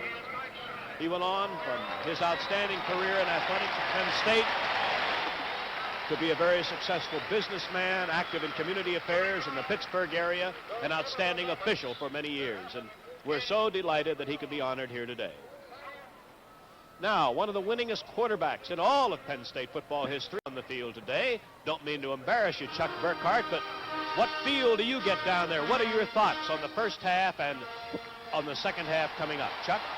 Well, Ray, thanks for the comments, but right now I feel that we've seen a very excellent first half. Penn State has moved the ball very well twice, but it's the old adage that breaks have continued to play a very important role in this game. We saw a pass interception by Ray Griffin, a very good run by Logan, and again a fumble then when Penn State got back down into scoring territory. And I just really have to feel that we saw an excellent defensive struggle today so far, where Penn State has actually moved the ball much better than Ohio State. But again, the big play has played the important role in this first half. I think one thing you can tell by the way everything's blowing around down here, that the weather may become a big factor in the second half. I can't even see Mount Nittany anymore, and generally that's a bad feeling. Penn State has had to rely on the pass today, and I think they're going to have to again in the second half. With the wind the way it is, it's going to be much more difficult. We have about 2 minutes yet before the beginning of the second half. So, beginning of the second half. So stand by for third quarter action after this message. The Vermilion Auto Dealers are pleased to help bring you all the thrills and spills of exciting Ohio State football. The Vermilion Auto Dealers are comprised of Kyle Buick and Pontiac, Scott and Ford Mercury, Sharpnack Chevrolet Oldsmobile, and Popovich AMC Jeep, and they all invite you to drive the Vermilion Auto Mile and visit their locations on Liberty Avenue. All of these dealers are conveniently located off the new Route 2 from the Baumhart to Route 60 exits. The Vermilion Auto Dealers offer more personalized service, more selection in a smaller area. You'll find most makes on the Vermilion Auto Mile. There are excellent service facilities, and there's no gimmick selling with these dealers. Just good values at good prices. You'll enjoy doing business on the Vermilion Auto Mile with Kyle Buick and Pontiac, Scott and Ford Mercury, Sharpnack Chevrolet Oldsmobile, and Popovich AMC Jeep. All on Liberty Avenue, all open till 9 Monday and Thursdays, other days till 6, and all day Saturday. The Ohio State Buckeyes are brought to you on WEOL by the Vermilion Auto Dealers, by Julian W. Perkins Incorporated, Nielsen Jewelers and Rolex, and by Elyria City Furniture and Serta. It's Ohio State 6 and Penn State. Some of the scores of other games this afternoon. In the second period, Wisconsin leads North Dakota 24-3. Here's the final. North Carolina beats Northwestern 12-0. Rutgers over Bucknell 19-7. That's the final.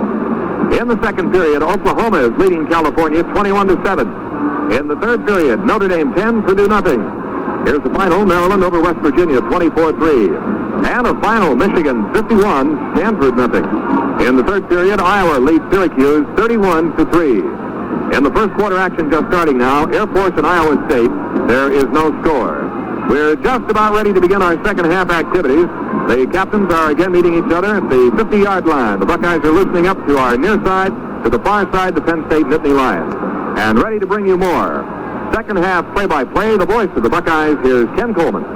Thank you, Bob Connors. And now as the captains have met with the officials at the center of the field, they go back to their respective sidelines. The referee today is Paul Bertha. The umpire is Donald McDonnell. The linesman is Clifford Thayer. The line judge is Joseph Carroll. The field judge, Francis Keel. The back judge, Joseph Dorenzo. And the clock operator is William Goodfellow. The Buckeyes of Ohio State against the Nittany Lions of Penn State. It is overcast. It is almost starting in the mountains, the Nittany Mountains alongside us here, to get foggy, as Penn State's Matt Barr, and he is the brother of Chris Barr, will be kicking off for Penn State from left to right as you look at your radio. So the Buckeyes will be receiving the kickoff. Down to our right, 6-0. They are out in front after a very exciting first half. Jeff Logan is the deep back, and Ron Springs and Matt Jackson are up in front of him at about the 10-yard line. Springs is to his right, and Matt Jackson, number 47, to his left, as the kick is in the air, deep in the end zone, and out of it, bouncing up into the seats. So at the 20-yard line of Ohio State, the Buckeyes will have it 1st and 10. And now, the offensive unit goes on there for Ohio State. That means they will have Ron Ayers at center. Let's see, I think there was a call here. It is against Ohio State. Both sides, offsetting penalties on both sides. And so it will be at the 21st and 10. Ron Ayers at center. Jim Savoca and Bill Lukens are the guards. Chris Ward and Lou Petrini are the tackles. Jimmy Moore is in there at tight end. We'll see whether it's Storer, the other tight end, who played most of the first half, or Herman Jones. It is Storer. Gerald is at quarterback. Logan and Johnson, the running backs, and Jimmy Harrell is out wide to the right. Very few changes made by the Buckeyes during the first half of the game. Only on specialty units, really. At the 20, it is 1st and 10. They're in the T formation with the two tight ends. Rod Gerald to Pete Johnson, 2 yards to the 22-yard line, and that is all he gets as Bill Banks makes the tackle on the play for Penn State, and will set their defense for you now. Banks, Petruccio, Benjamin, and Crosby are up front. DeAnge, DePasso, Alleman, and Hostetler are the linebackers, and the deep men are Hutton, Peter Tusky, and Crummy. 2nd down and 8 on the 22-yard line of Ohio State. Rod Gerald, the quarterback, fakes to Johnson, keeps the ball, follows him, gets to the 25 and just over it, and Chuck Benjamin is there to make the tackle on the play at the 26-yard line, where it will be 3rd down 4, and we'll pause now 10 seconds for station identification. Serving you 24 hours a day. This is the sports voice of Lorain County, Radio 93, WEOL in Elyria. 3rd down 4 on their 26. We're a minute into the 3rd quarter of play. Ohio State leads 6-0. Rod Gerald, the quarterback, takes the ball, rolling left, optioning keeping, coming out to the 30-yard line and spilled at that spot. May have the 1st down there. Kurt Alleman is there to make the tackle. The All-American, a senior from New Jersey, 6'3" and 220 pounds. And it is going to be, I believe it is, a 1st down at the 30. That's probably the best that option play has looked all afternoon. That was a good, getting good, strong offensive blocking up on the right side, the left side, enabling Gerald to come around for a decent gain there. That's the best-looking option we've run so far. So it is 1st down 10 at the 30-yard line as the Buckeyes are grinding it out here in the early moments of this 3rd period. Gerald handing off, and it is Logan coming up the middle and getting a few yards, maybe 4, out to the 34-yard line, and Alleman is again there to make the tackle. He made a bunch of tackles last week against Stanford. It's a gain of 3 when they put it down. It'll be 2nd down 7, Buckeyes at their own 33. For those of you who are, well, I was going to say listening to this game on your radio, but everybody is, I hope. But you're getting a very strong wind out of the left side blowing to the right side of your radio. Very strong wind. We can't feel it here in the press box, but the flags are really almost standing still with the wind. 2nd down 7 at the 33-yard line of Ohio State. Gerald rolling left, keeps the ball, finds a space, and comes up across the 35 to the 38, close to the 39-yard line, and Bill Banks having a great afternoon. And Neil Hutton, a defensive back, up on the tackle on the 38-yard line. It will be 3rd down and 2. We can already see the adjustments that Woody made at halftime now with Rod Gerald on the keepers around to the left side. They're apparently catching the linebackers in a commit. We've now found a way to get their linebackers to commit early, and that's what's causing the success of these plays. 3rd down 2 at the 38-yard line of the Buckeyes. Gerald handing off, and Johnson pounding over the left side and getting it. Coming out to the 43-yard line. The big guy taken down again by Alleman. And he was helped out by Neil Hutton and Tom DePasso. The ball to the 43-yard line. Ohio State now ready for their 8th offensive play from scrimmage. They have controlled the football here in the opening moments of the 3rd quarter. They have 9 first downs. Jimmy Harrell is out wide to the right. There is nothing fancy here. This is head-to-head, go get him. And it is Gerald with the ball. He gives it to Johnson. He grinds it out. He is up close to the 50-yard line, and Bill Banks is the man who takes him down. Johnson, who was used sparingly in the first half, not at all in the first quarter, takes it out just shy of the 50. We'll call it the 49. The gain is 6. It is second down and about 3.5 yards to go for the first down. Carroll goes out again on the right side. Over the ball at center is Ron Ayers. Rod Gerald gets it and hands off to Johnson. Johnson over the right side, bangs out a couple. And it is Bill Banks again who is in there on the tackle. And the ball is at the 48-yard line. DePasso was also in on the stop at the 48 off Penn State. So it is third down and a yard to go, and Rod Gerald had to get a new uniform, and we're going to get a timeout right here. The score is 6-0 Ohio State, and action will continue in just 30 seconds. The Rolex Submariner is a tough wristwatch. Pressure-proof down to 660 feet in its impregnable oyster case. For timing with deep-sea integrity, wear the Rolex Submariner from Nielsen Jewelers in Lorraine. This handsome chronometer is the classic choice of divers, sailors, and scientists when success depends upon pressure-proof timing. See the entire fine Rolex line at Nielsen Jewelers, 753 Broadway in Lorraine. Open Monday through Saturday, 9:30 to 5:30, Friday evenings till 7. This is Ken Coleman with Bob Connors, and we're at University Park. It is third down and 1 Buckeyes at the 48-yard line of Penn State. Ohio State in front 6-0, 10:46 to play in the third quarter. Ohio State just took one of their timeouts here in the second half as they wanted to discuss the situation. They started this drive on their 20-yard line, and they have just been pounding it straight on. They've had it for 9 plays. It is a full house backfield. It's a 7-man front with those linebackers right in there against them. And Johnson goes to the 45-yard line, slicing in between left guard and left tackle.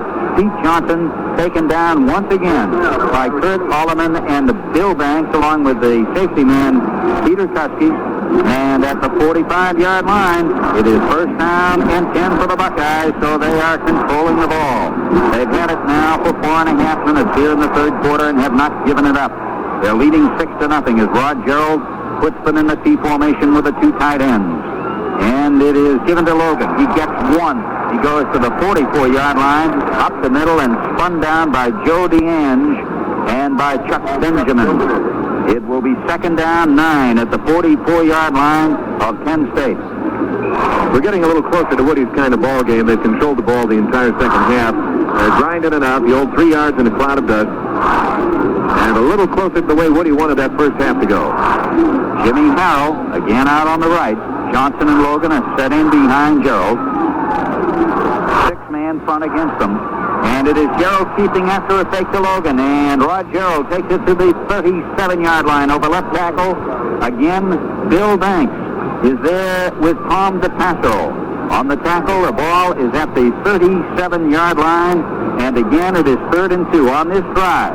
We've had a 3rd and 4, a 3rd and 2, a 3rd and 1, and now we have a 3rd and 2 on the 12th play of the drive. So that's the way it's been. It's just pound and pound and pound. Here we go, full house backfield. Rod Gerald with a long count. They're bunched up along those lines, and they give it to Johnson, and he's into the 35-yard line. They may have to measure. Maybe they won't. Ron Hostetler making the tackle along with Tony Petruccio at the 35-yard line. The officials now looking the situation over, and I believe they're going to have a measurement as Bill Lukens, one of the Ohio State captains, their brilliant offensive guard, is looking over to the sidelines along with Kurt Alleman, who is the defensive captain for Penn State. And they're bringing the chains in from the side. The score is 6-0 Ohio State. Action will continue in 30 seconds.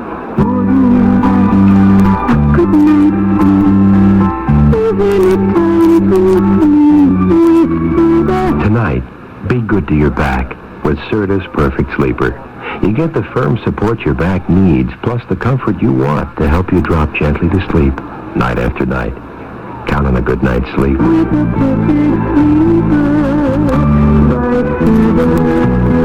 Certa Perfect Sleepers at Elyria City Furniture, 430 Oberlin Road in Elyria. Fourth down, Ohio State. Fourth and a deep breath.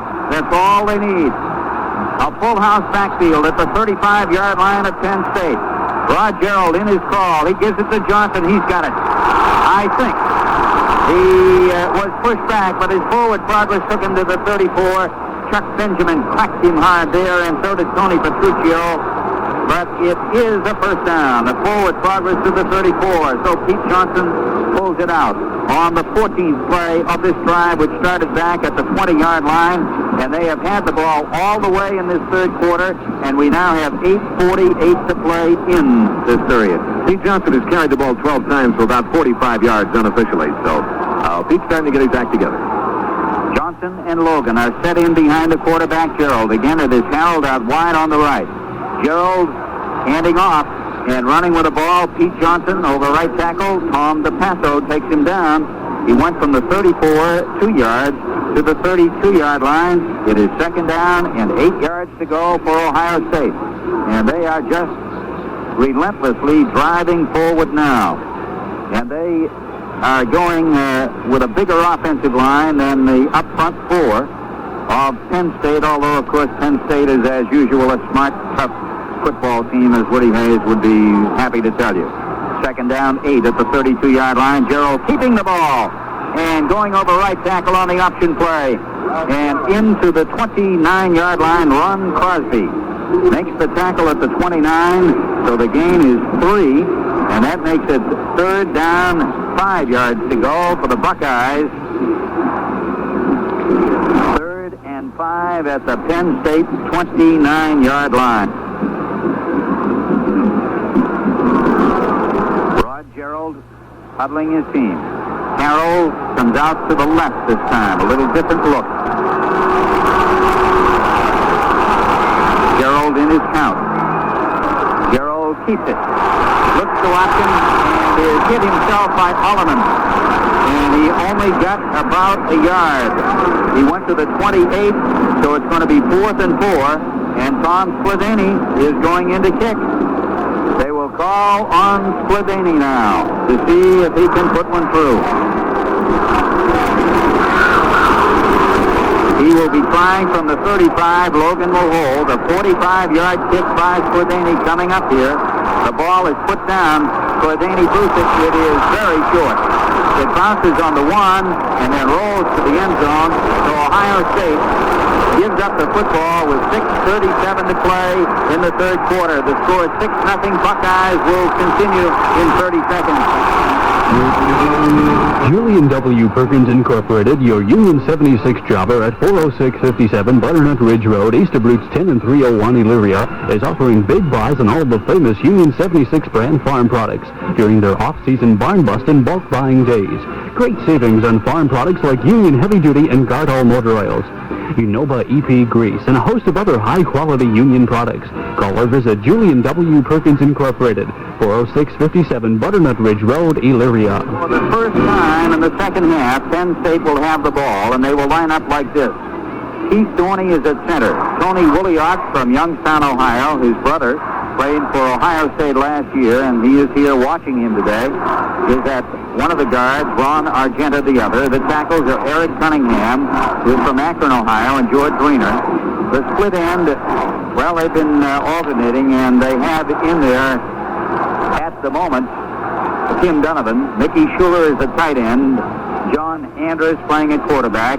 Kevin Thrower is in the backfield as a running back, along with Matt Suey at the moment. We'll give you the Buckeyes defense now as we have a timeout momentarily on the field. Bob Brzezinski, Nick Bonamici, Eddie Beeman, and Kelton Dantzler are up front with Aaron Brown over the middle. Tom Cousineau and Ed Thompson are the backers.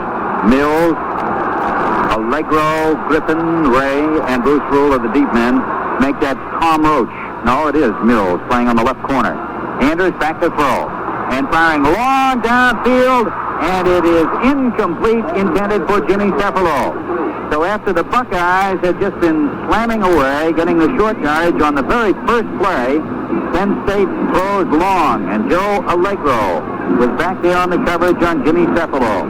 So Penn State on their 20, second down and 10. Penn State wants some points on the board right now. Andrus, 18 attempts, 11 completions, 122 yards. Buckeyes lead 6-0, third quarter. And the handoff goes to number 32, Matsui. And he comes banging across the 30 and onto the 31-yard line, and Shelton Dantzler from Warren, Ohio, makes the tackle for the Buckeyes. That will be a first down. Good piece of running by Suey, who gained over 100 last week against Stanford. Now Cephalo goes out of the lineup, and Scott Fitzke, their punter from Red Lion, Pennsylvania, is in there, and he is a slot back on the left side. First down 10 at the 31-yard line. Thrower goes over wide to the right in a double wing, and handing it off, the quarterback gives it to Suey, and Suey takes it across the 35-yard line on a sweep right, and goes to the 37-yard line, and Bruce Rule, the cornerback, is up there to make the tackle for the Buckeyes. At the 37-yard line, a gain of 6. It'll be second down, 4 to go for the Nittany Lions of Penn State. Shelton Dantzler is the leading Buckeye tackler. He's in with 5 unassisted tackles and 2 assists. Nick Bonamici has 3 unassisted. Ray Griffin and Tom Rose, each with 3 unassisted tackles. And Matt Suey has carried 5 times today for 40 yards. He's the up man in the eye. Andrews hands it to the second man, Kevin Thrower, who is taken down as he tried to sweep right at the 39-yard line, and Captain Ed Thompson from Waverly, Ohio, made a big stop there for the Buckeyes. At the 39, it will be third down and 2 for Penn State. Sullivan goes out, and Rich Monty goes into the lineup now for Joe Paterno's team. We're showing them something a little different on defense, and I want to make sure exactly what it is here. But we are showing them a little different look this time. We have 1, 2. Monty is out on the left, and Fitzke is in motion to the left, and it is Suey going over left tackle, and he's hit at about the 40-yard line and dragged back a little bit. Let's see who's in there. Bob Brzezinski was one. Ray Griffin was another one, and the ball is being spotted just over the 35-yard line. So let's see what it will be. I think we're going to have another measurement, and we have had some crucial ones in this game. They're going to look it over right now. So it's either going to be 1st and 10 or 4th and very little.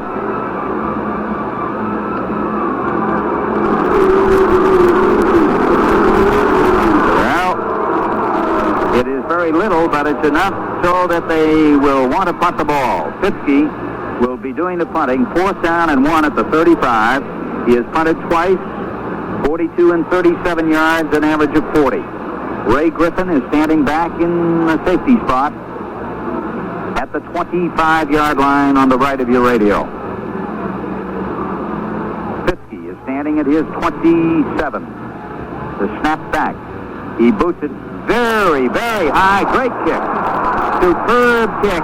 Caught by Griffin at the 13, up to the 15, and jumped at the 17. Ray almost able to get it going, but not quite, and the tackle was made by Matt Millen. So at the 17-yard line on a 47-yard punt, the Buckeyes will again take over the football. First down to Ohio State. 4:14 to play in the third quarter. The Buckeyes lead 6-0. In the first half, John Andrus' statistics were highly respectable. He was 11 for 17 through the air, their quarterback, John Andrus.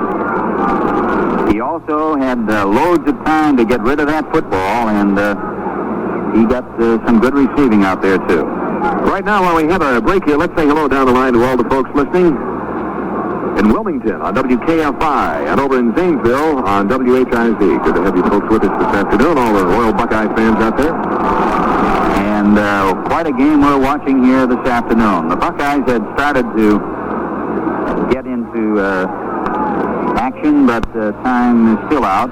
And we see that Herman Jones is in there now. Herman has been used sparingly today as they have used the two tight ends on offense, Greg Storer and Jimmy Moore. Now Jones is out wide to the right. Johnson in front of Logan in the I. Rod Gerald, the quarterback, 17-yard line of the Buckeyes. First down, 10 yards to go. Harrell is slotted on the right side, the wingback.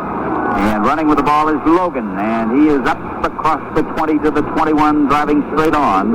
Right up the middle, and Tony Petruccio makes the tackle at the 21. It will be second down and 6 for Ohio State. That's the first time we've seen that offensive look this afternoon, Ken, with Jimmy Harrell lining up right behind the tight end, and it was Harrell in motion to the left side. We're starting to show them a little motion now.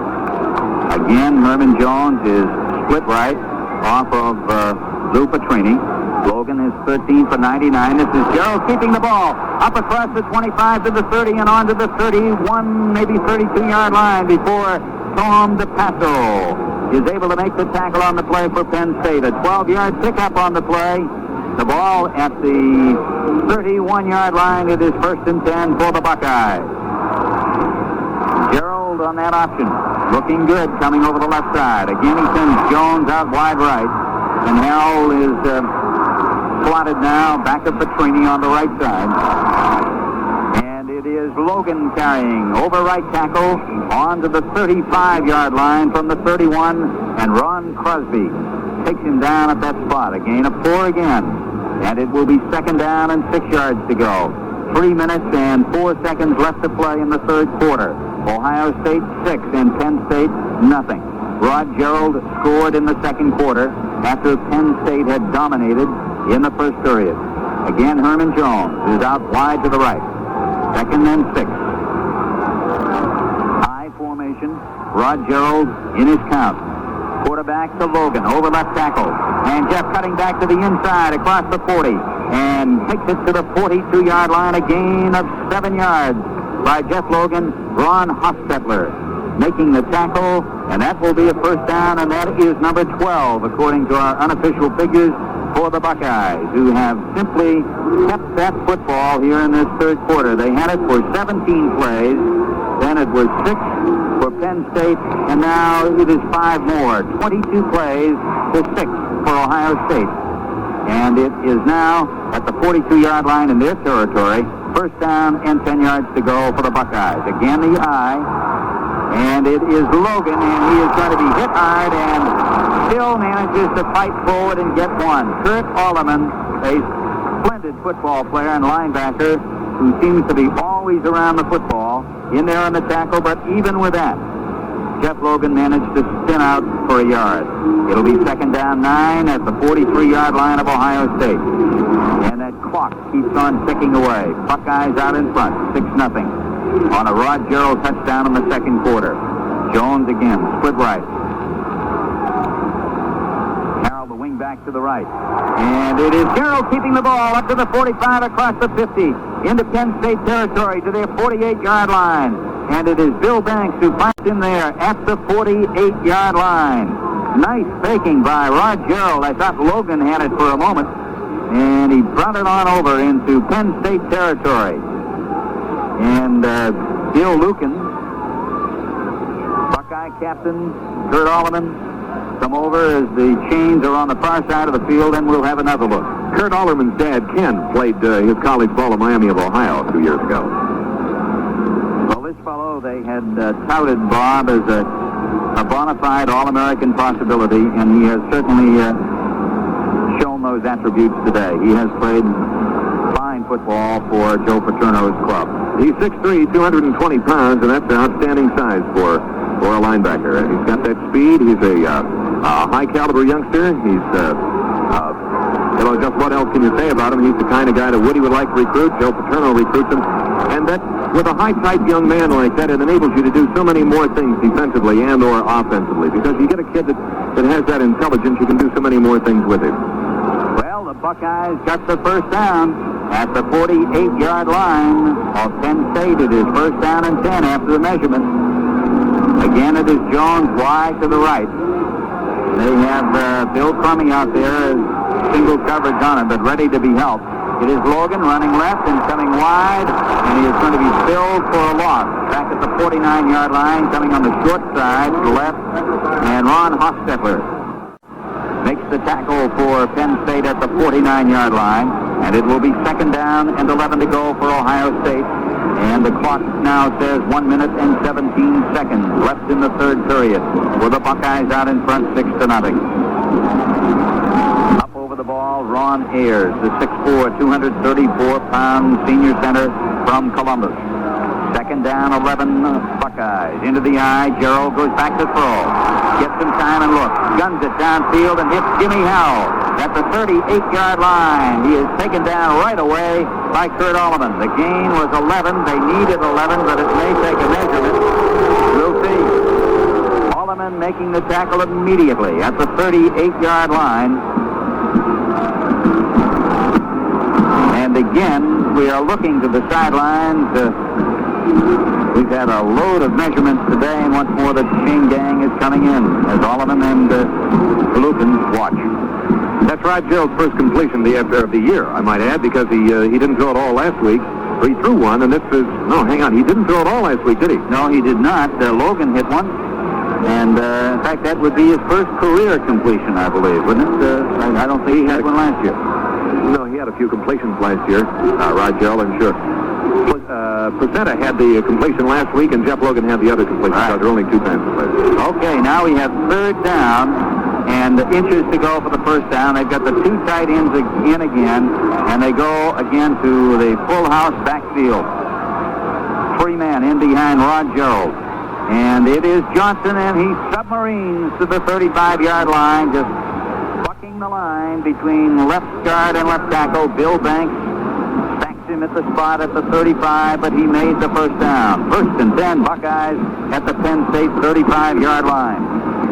The Ohio State band is not here, but the assistant director, John Woods, has approximately 40 the bandsmen who paid their own way to come over here, and that's the music you hear in the background.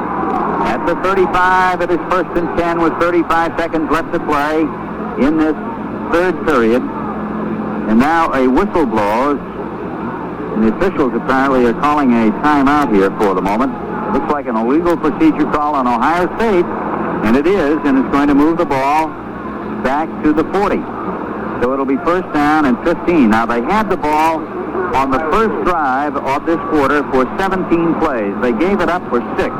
They have now had it for 10, and that's all she wrote. Ohio State has had the ball twice. Penn State has had it once, and they have just been pitching a shutout. 1st down, 15, 40-yard line. In Penn State territory. Full house backfield, and jumped hard is Johnson, and in there to make the play was DePasso, and that was a big one. The middle guard came hard and took him down back at the 43-yard line, and that's going to make it 1st and a 2nd, rather, and 18 to go now for the Buckeyes. And it looks like time has run away from us here in the 3rd quarter. The end of the 3rd quarter, the score, Ohio State 6 and Penn State nothing. Real champions of no imitators. None that can stay with them. Golfer Arnold Palmer, for example, Lindsay winner A.J. Foyt, skier Jean-Claude Keely. To them, gear is priceless, if it's perfect. And for each man, there's just one timepiece, the Rolex Day-Date, heir to a priceless heritage of precision watchmaking. The Rolex through Saturday, 9:30 to 5:30, Friday evenings till 7. Remember, comparing Rolex with ordinary watches is like comparing Nielsen's with ordinary jewelers. Nielsen Jewelers, 753 Broadway in Lorraine, known for quality and tradition since 1877. Serving you 24 hours a day with news, weather, sports, and information.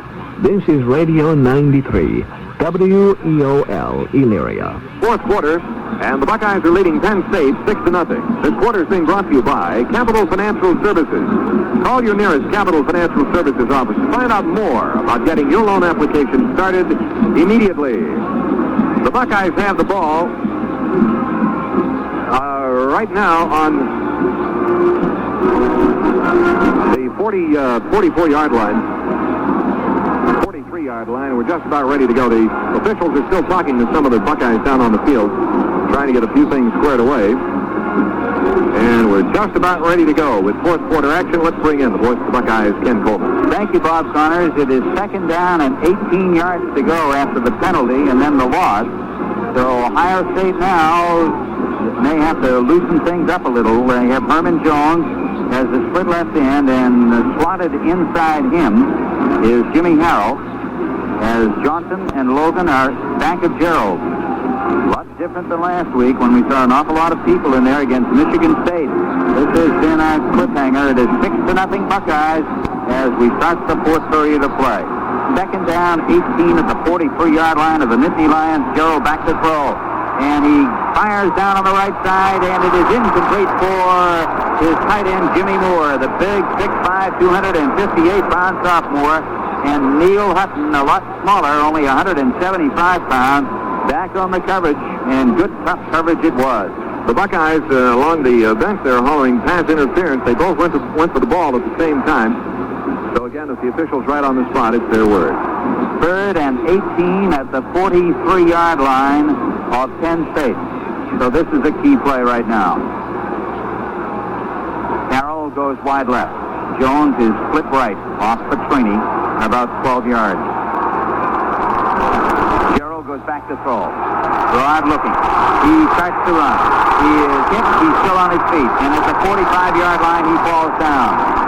So he lost a couple on the play. At the 45-yard line of Penn State, it will be 4th and 20 to go for the Buckeyes of Ohio State, and they will have to go to Tom Spladany. The kicking unit is in. Tom has punted 3 times, an average of 42 yards. His longest is 51. 4th down, 20 to go. It seems to be brightening a little bit here now at University Park, Pennsylvania.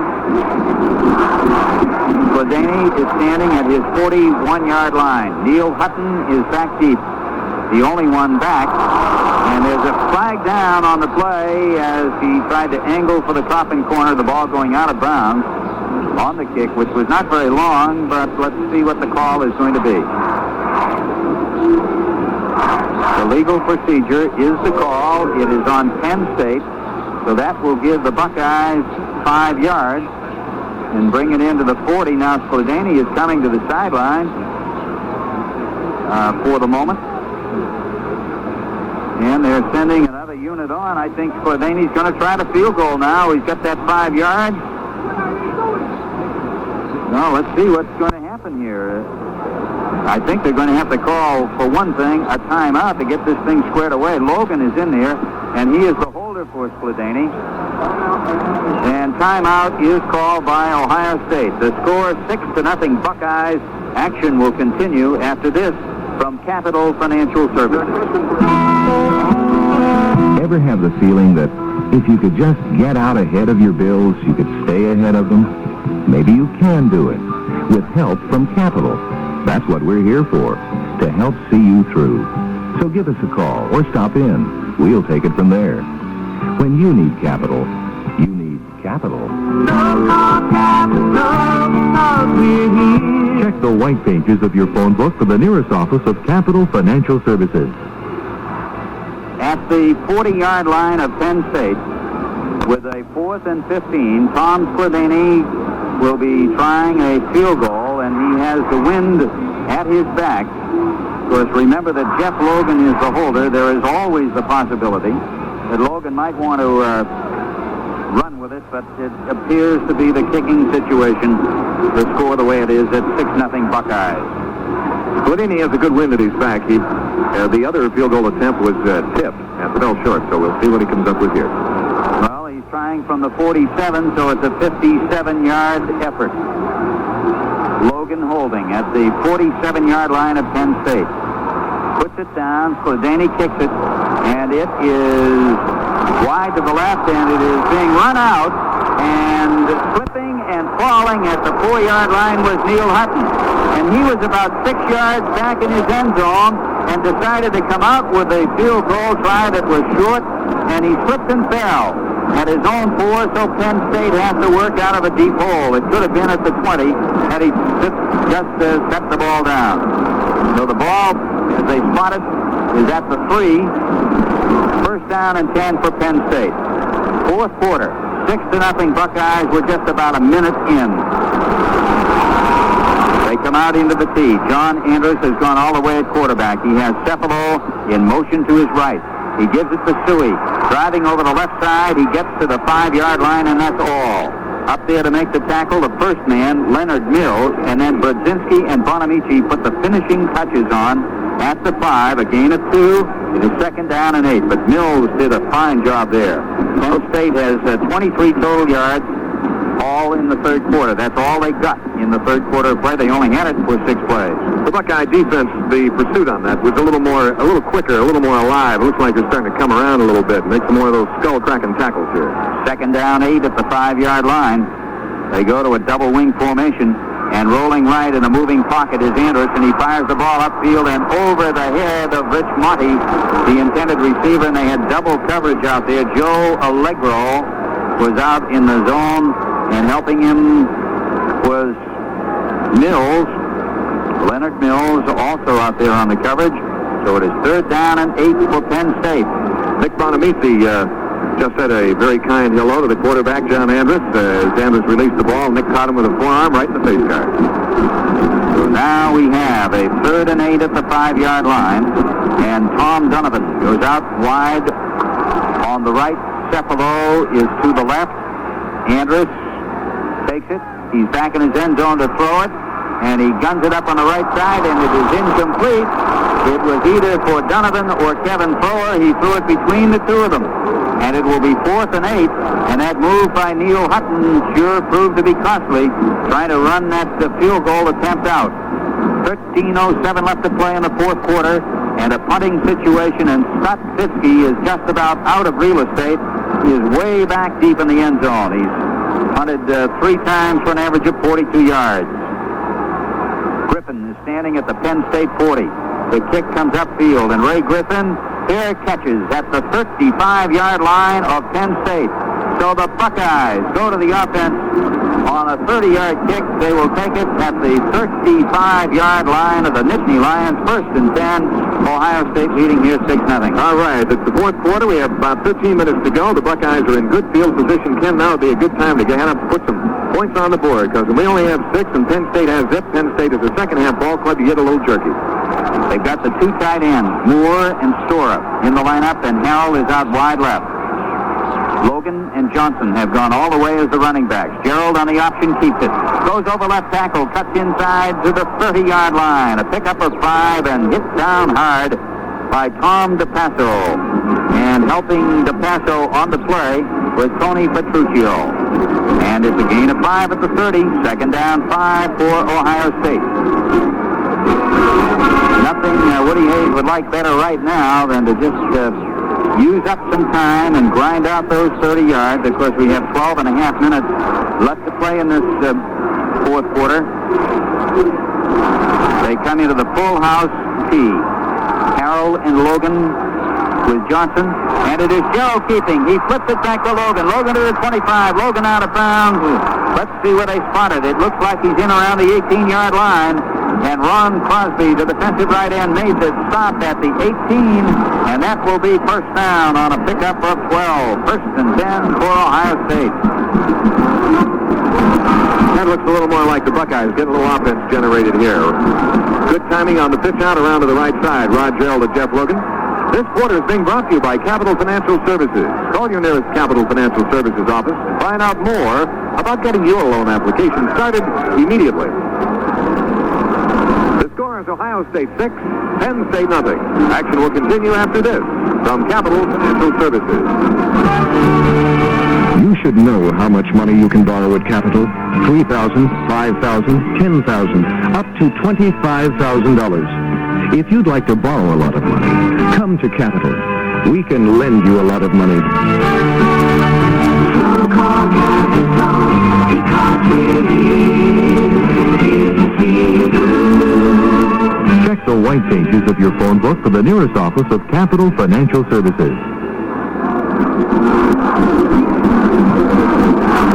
Let's pause 10 seconds for station identification.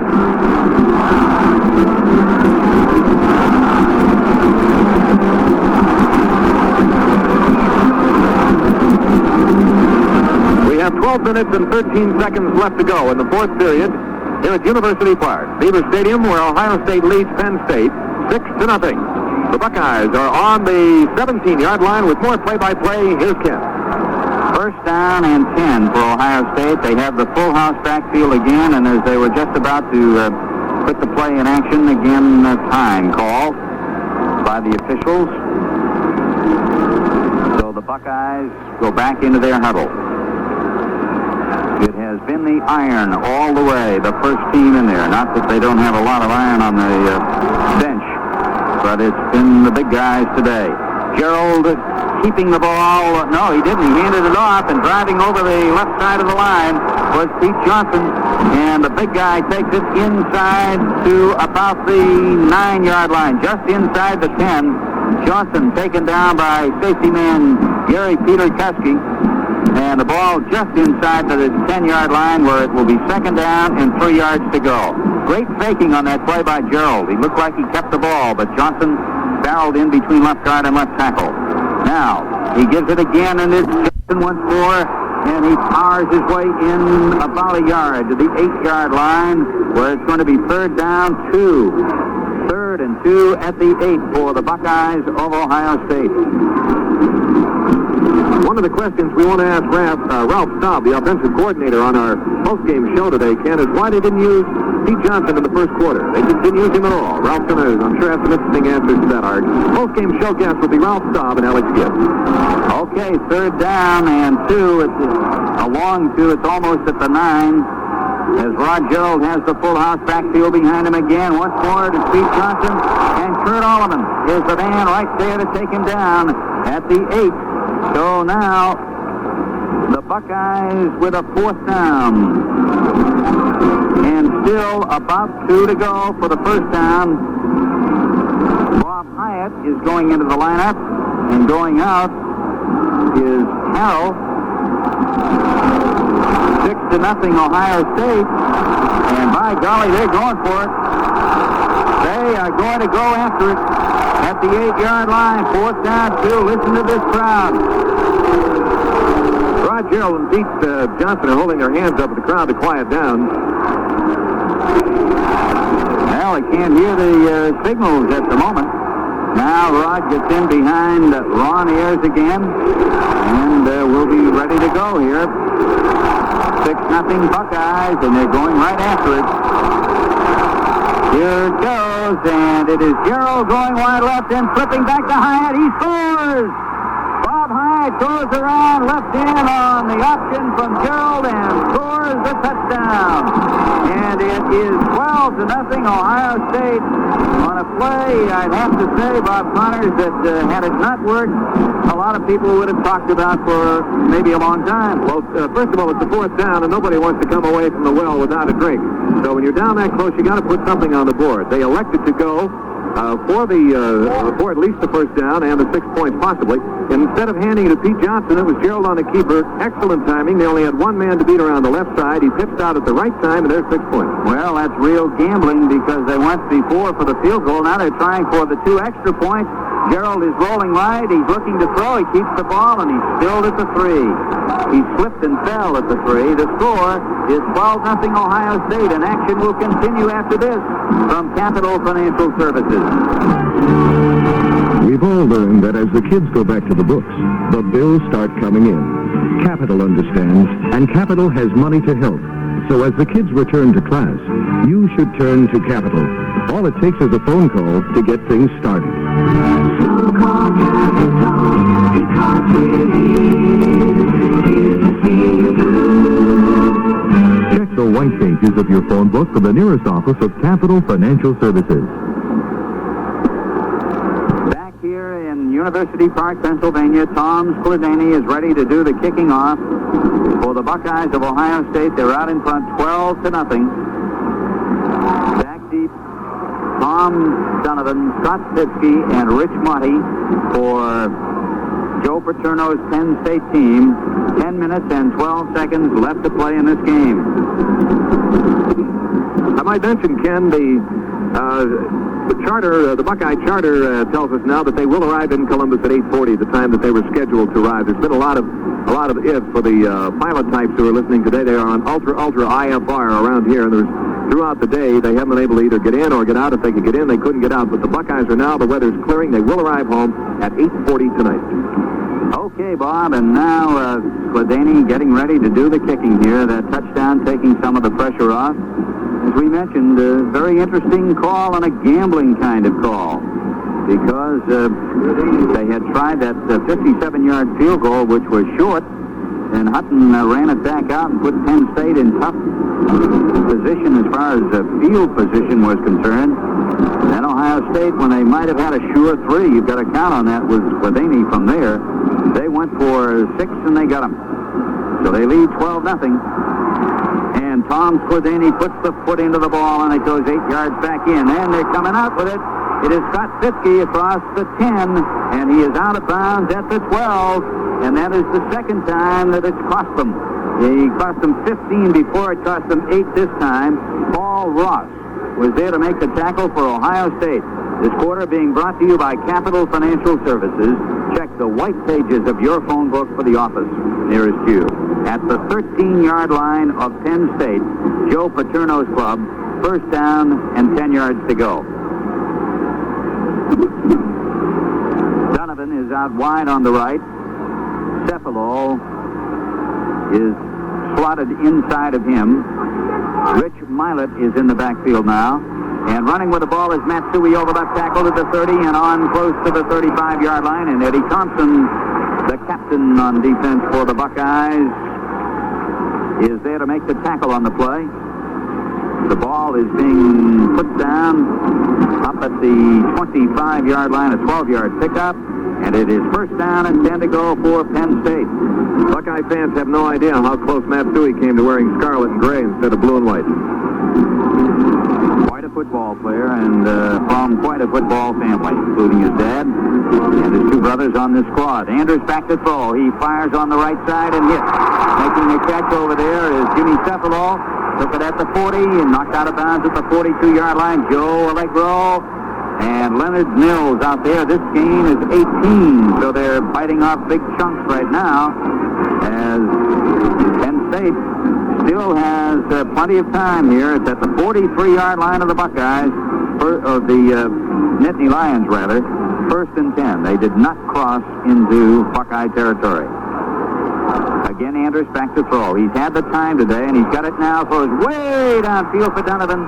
It is incomplete. Ray Griffin back there dogging him step to step. He was right in his shirt. And it will be second down and 10 at the 43-yard line of Penn State. 9:34 to play in the game. Buckeye defense that time in a zone. Most of their completions for those long pass games have been when the Buckeyes have been in a zone. They're throwing just under the zone, or just under the, in the seams, behind the linebackers and this side of the defensive secondary. Eddie Beeman comes out, and they get an extra defensive back in there now in this rather obvious passing situation. Andrews, however, hands it off to Stewie, driving around right tackle across midfield and onto the Buckeye 43-yard line. Tom Cousino making the tackle on the play at the 43-yard line. That's a pickup of 15 yards, and it will be first down and 10 for Penn State. So the Nittany Lions started with this drive on their own 13-yard line, and in 5 plays they have moved it over to the Buckeyes 43. And 10. Andrews, the quarterback, has gone all the way today. There had been a question whether he would or not. He rolls a little left and fires down on the left side and over the head and out of bounds, intended again for Jimmy Cephalo. And on the coverage that time, Leonard Mills, and charging in and getting some pressure on the passer was Aaron Chunky Brown. Second down and 10 at the 43-yard line, and now Chuck Fusina out of McKees Rock, Pennsylvania, who was 0 for 4 throwing the football last week, is in there at quarterback. Fusina goes in to do the throwing, if that's what they're going to do. He has Cephalo in motion to the left, and he is rolling left and looking. And he fires it long downfield for Donovan, and it is out of his hands at the goal line. It was in and out of the hands of Tom Donovan. Back on the bridge was Leonard Mills, but it should have been a touchdown. Tom Donovan had it in his hands, and he could not hold it. It was a beautifully thrown pass. There's the break. That's a big break for the Buckeyes. Buckeyes leading 12-0, 8:59 to go. Pass down the left side. Ball was in Donovan's hands at about the 5-yard line, and all he had to do was hang on to it and walk in, and he dropped it. So now it is 3rd down and 10 at the Ohio State 43-yard line, and let's see what they will do now. Rich Malott is in the backfield. They're in a double wing. Back goes Fusina again. He throws over the head of a defender, and it is nearly intercepted by Leonard Mills, the sophomore from Miami, Florida. It was intended for Rich Monty, and he just threw it over his head, and back there was Mills.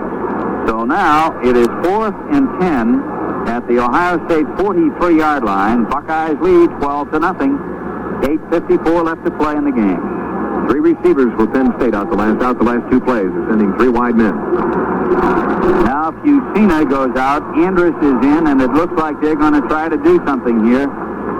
I don't see Fitzke in there. They're going to try and see if they can get the first down. They've got one man set in behind the quarterback, who is John Andrus now. Andrus fades back to throw. Looks like he might run and guns it on the left side and hits. In at the 35-yard line, onto the 33-yard line is Rich Malott. Rich Malott makes the catch in at the 33, and that's going to be awfully close. It may be a first down. Allegro was there, and Leonard Mills on the tackle. And let's see what they will do. Ed Thompson out there for the Buckeyes, their defensive captain, and they'll ask for the measurement once again. And what a big one this is, because it's either going to be Ohio State's football or Penn State will keep it. The sun is trying to break through for the first time this afternoon.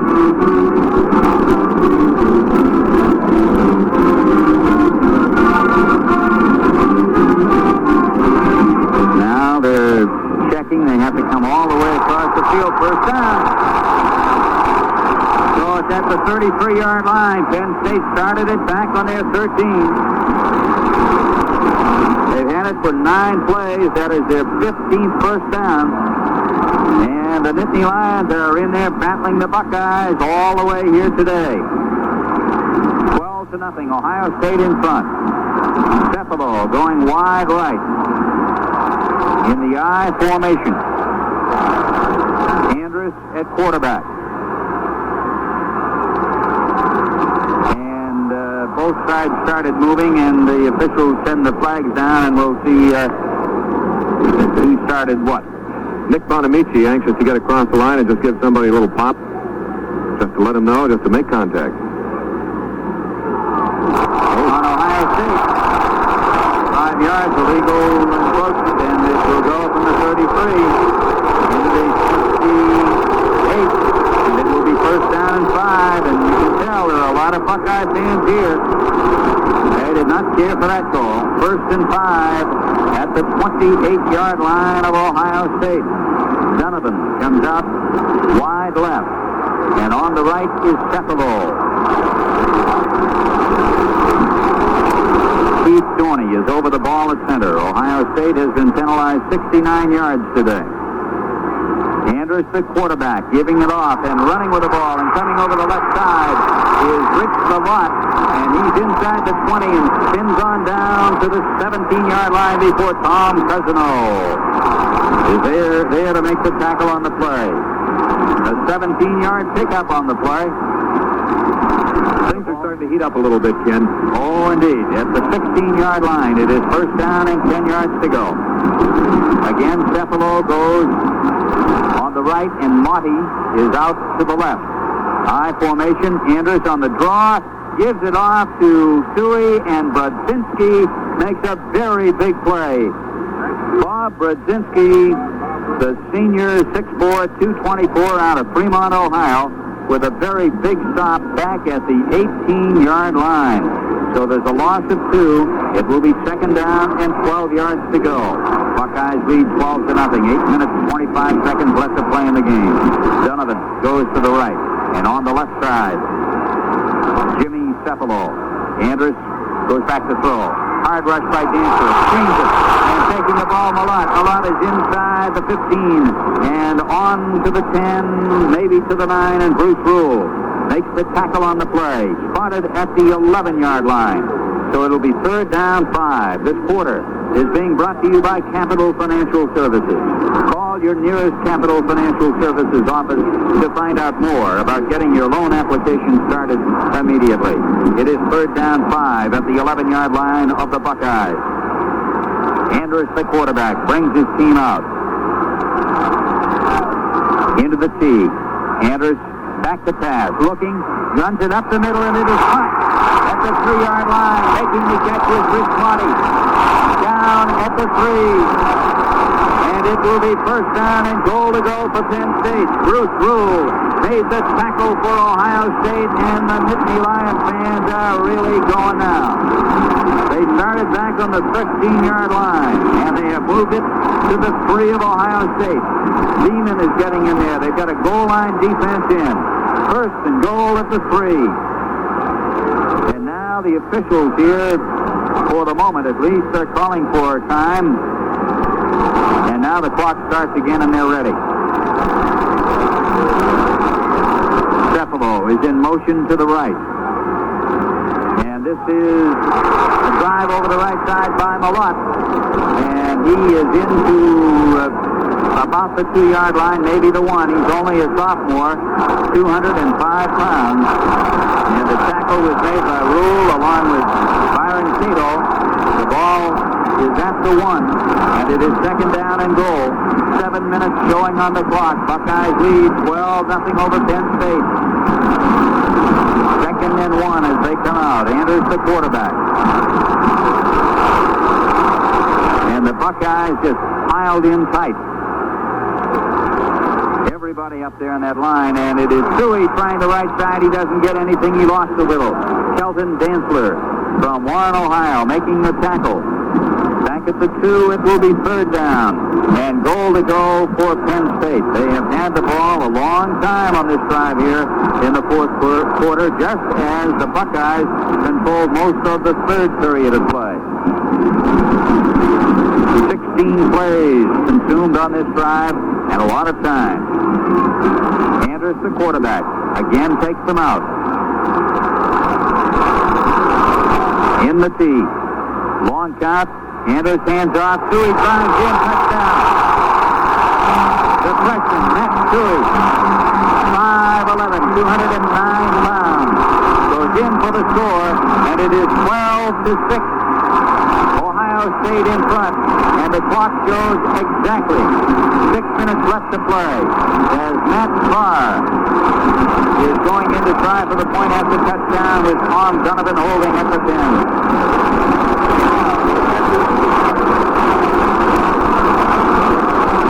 The ball is snapped. It's put down. It is booted. And it is good. The score, Ohio State 12, Penn State 7. Action will continue after this from Capital Financial Services. Ever have the feeling that if you could just get out ahead of your bills, you could stay ahead of them? Maybe you can do it with help from Capital. That's what we're here for, to help see you through. So give us a call or stop in. We'll take it from there. When you need capital, you need Capital. Check the white pages of your phone book for the nearest office of Capital Financial Services. The clock shows exactly 6 minutes to play. Ohio State 12, Penn State 7. Penn State will be kicking off from right to left here at University Park, and what a football game we have watched. Matt Barr will do the kicking off, and the deep men, Ron Springs and Matt Jackson,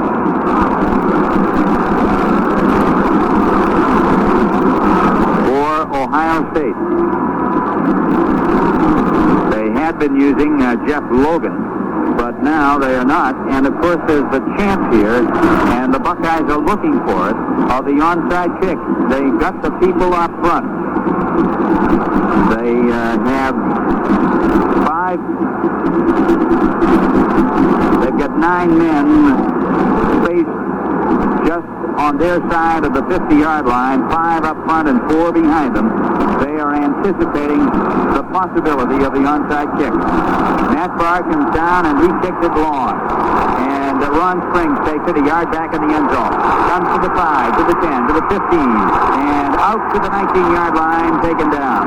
Ron Springs on the run back, and making the tackle, Mike Coleman. And so here we go at the 19-yard line of Ohio State, the Buckeyes first and 10. And now they have got to mount a drive. They have got to keep the football. Rod Gerald has gone in.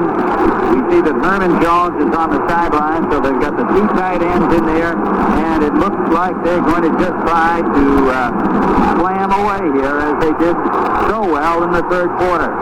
They have Logan and Johnson in behind the quarterback, Gerald. Gerald rolling right, fake, keep, is taken down at the 20. Chuck Benjamin takes him down. He had a gain of, make it 2. He got over the 20, closer to the 21. It will be second down 8. Penn State is still utilizing the 3 downmen and the 4 linebackers, and they are sky high. 63,000 record crowd here at Beaver Stadium in State College, Pennsylvania, as they are down now by only 5 points. 12-7, the Buckeyes lead Penn State. The crowd is going bananas. And Herman Jones has gone in, and Storer has come out. And Jones is split left. Gerald up the middle, handing off to Logan, and Logan cracks it to the 30-yard line. Neil Hutton making the tackle as Logan knifed his way right up the alley for a first down. First 10 for the Buckeyes at the 30, and that was a big one as far as Ohio State was concerned. Now Ron Springs is going in, and Jeff Logan sending him out. That's the way it looks. He ran in there, and now he's going back over to the sideline. Logan is set in behind Johnson. It is first down 10 Buckeyes at their 30-yard line. And Gerald gives it to Logan. He comes over the right side to the 35 and is taken down. He was going up the middle, and he angled right, cutting across the grain, and gets 5 to the 35-yard line. Neil Hutton makes the tackle again, and it will be second down and 5, and he's using up precious time now. We're down to 4 minutes and 25 seconds left to play. 12 seconds, 12-7. The Buckeyes are in front. Herman Jones goes out wide on the left. Johnson steps in front of Logan. Harrell is the wing back to the left. Gerald in his count. It is Logan again, and he dives out to the 38, maybe the 39. Kurt Hollerman is there on the tackle, and that will make it third down and about a yard and a half to go. The ball is spotted at the 38-yard line. It is closer to 2 to go with a third down situation. Greg Storer comes back in, so they got the 2 tight ends, and another very big possession play coming up now as the Buckeyes go to the full house backfield, and they've got about an 8-man front against them. And running with the ball is Keith Johnson. He is to the 39-yard line. And let us see whether he made enough for the first down. It may call for another measurement.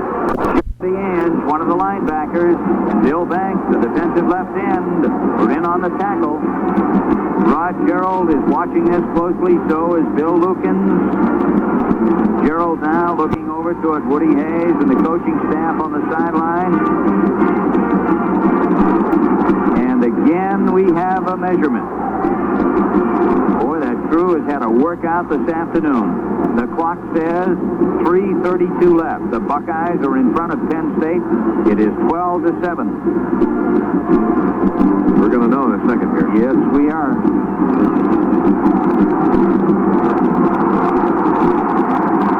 It is fourth down and just inches. Fourth and inches. Ohio State with the ball just about on their 40-yard line. And from all appearances, Ohio State's going to go try and get it. That is the case. They've got the full full house backfield. It is 4th down. They're at their own 40. They've been gambling today, and they're gambling now. They lead 12-7, and they've got the full house in there in back of Gerald. So up over the ball goes Ron Ayers. Penn State lineman and Ohio State lineman crunch together, and it is Johnson who drives over right guard, and I think he gets it. He just bounced off of people and managed to fight his way forward. It's at the 41. It is a first down for Ohio State, so they gambled and they won. It was only Pete's momentum that kept that from falling short, Ken. And the reason being is he was stacked up once and spun off, rolled his back off to the left side, and just kept chugging ahead. And when he finally came to a full stop, he was by himself. And so now Herman Jones goes in as the split end wide left. It is 1st and 10 Buckeyes at their own 41-yard line. Logan goes forward to the 45 and just over it, slips and falls there. Covering him on the play was Bernie Shelvey, who is in there now defensively.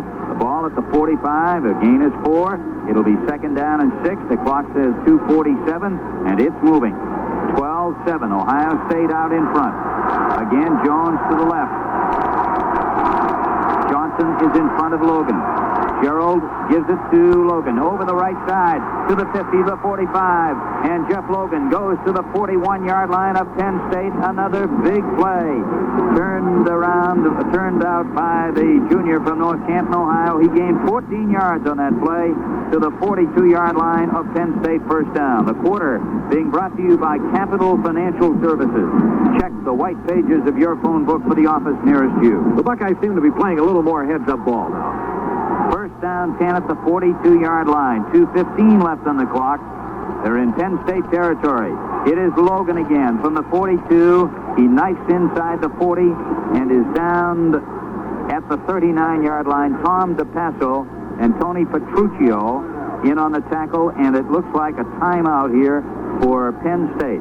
The score is 12-7 Ohio State, and action will continue after this from Capital Financial Services. You should know how much money you can borrow at Capital. $3,000, $5,000, $10,000, up to $25,000. If you'd like to borrow a lot of money, come to Capital. We can lend you a lot of money. So call Capital because we're here to see you through. Check the white pages of your phone book for the nearest office of Capital Financial Services.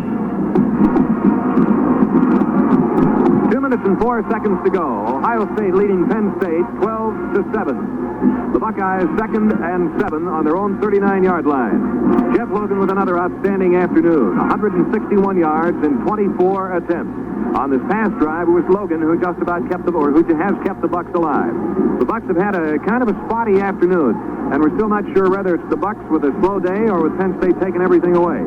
It's hard to tell. We're going to have some interesting questions and some interesting answers in our post-game show, as our guest this afternoon will be the offensive coordinator, Ralph Staub, and the man in charge of the defensive line, Alex Gibbs.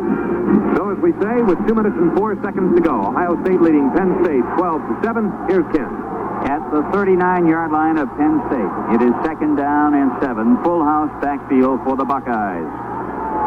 The quarterback, Gerald, fakes to Johnson, rolls right, is dumped at the 40.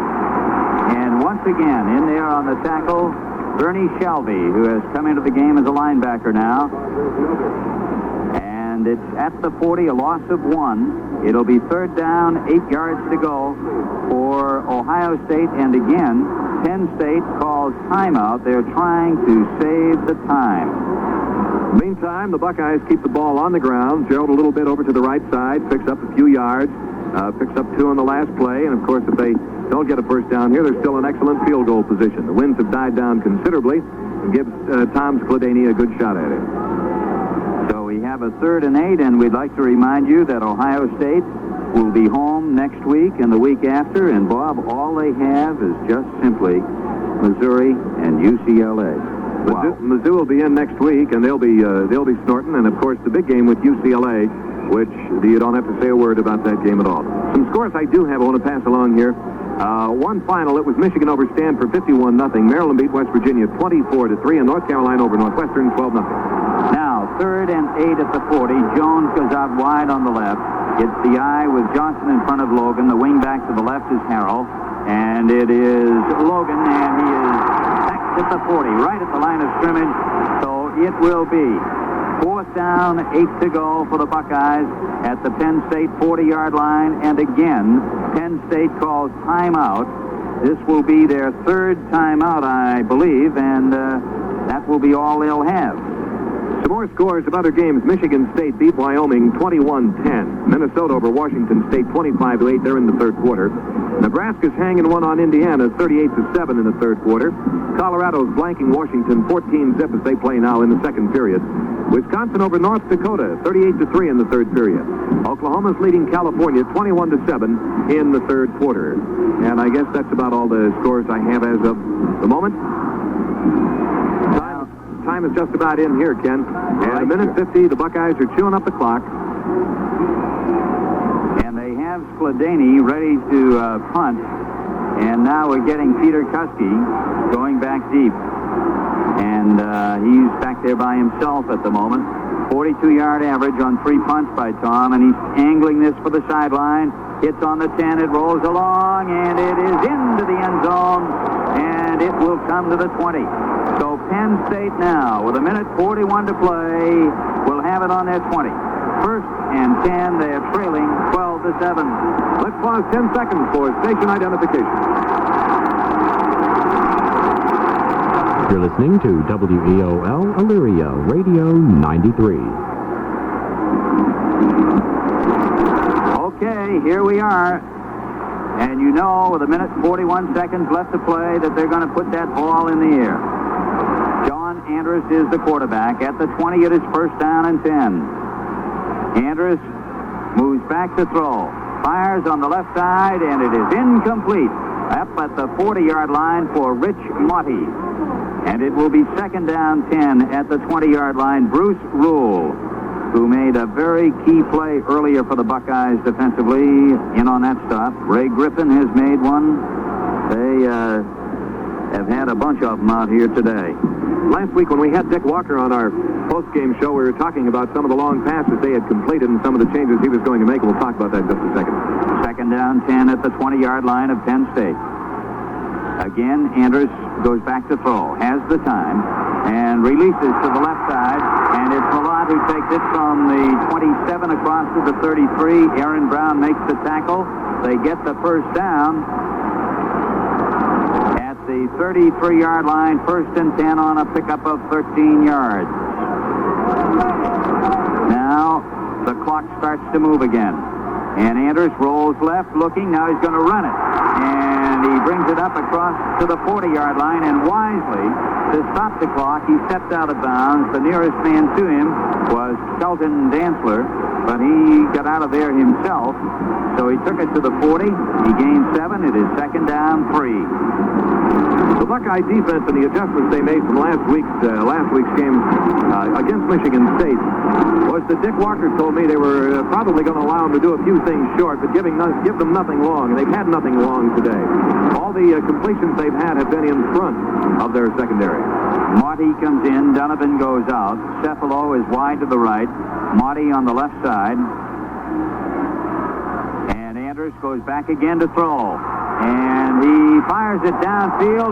It is intercepted at the 45-yard line of the Buckeyes by Kelton Dantzler. What a great rush that time by Aaron Chunky Brown. He was in there, so was Brzezinski, and so was Bonamici. And the interception was made by the defensive end Dantzler, who came peeling back. And the Buckeyes get the football at the 45-yard line, and they have come up with another big play here defensively. My stats are reasonably official. That was the Buckeyes' first sack of the day of a quarterback. First sack of the day. They really got through to him. Tremendous pressure applied. And so Ohio State, with a minute and 14 seconds left, come out into the full house tee. The 2 tight ends are in.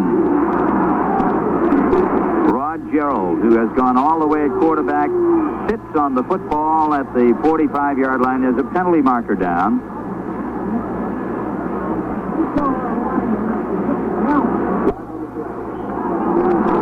Flag on the play, and now they're talking to Rod Gerald about it. Officials. Gerald looking over toward the Buckeye sideline and now coming over to it. This quarter's been brought to you by Capital Financial Services. Call your nearest Capital Financial Services office to find out more about getting your loan application started immediately. Well, they're still talking about this situation here. We see now that one of the officials has come over to the Ohio State bench. He's apparently explaining something to Woody Hayes. They're walking off a penalty on Ohio State, and they're walking off 15 yards. And Woody's walking right with him. The ball to the 30-yard line. Personal foul, Ohio State. And it goes to the 30-yard line, so it is first down, 25. A minute and 11 seconds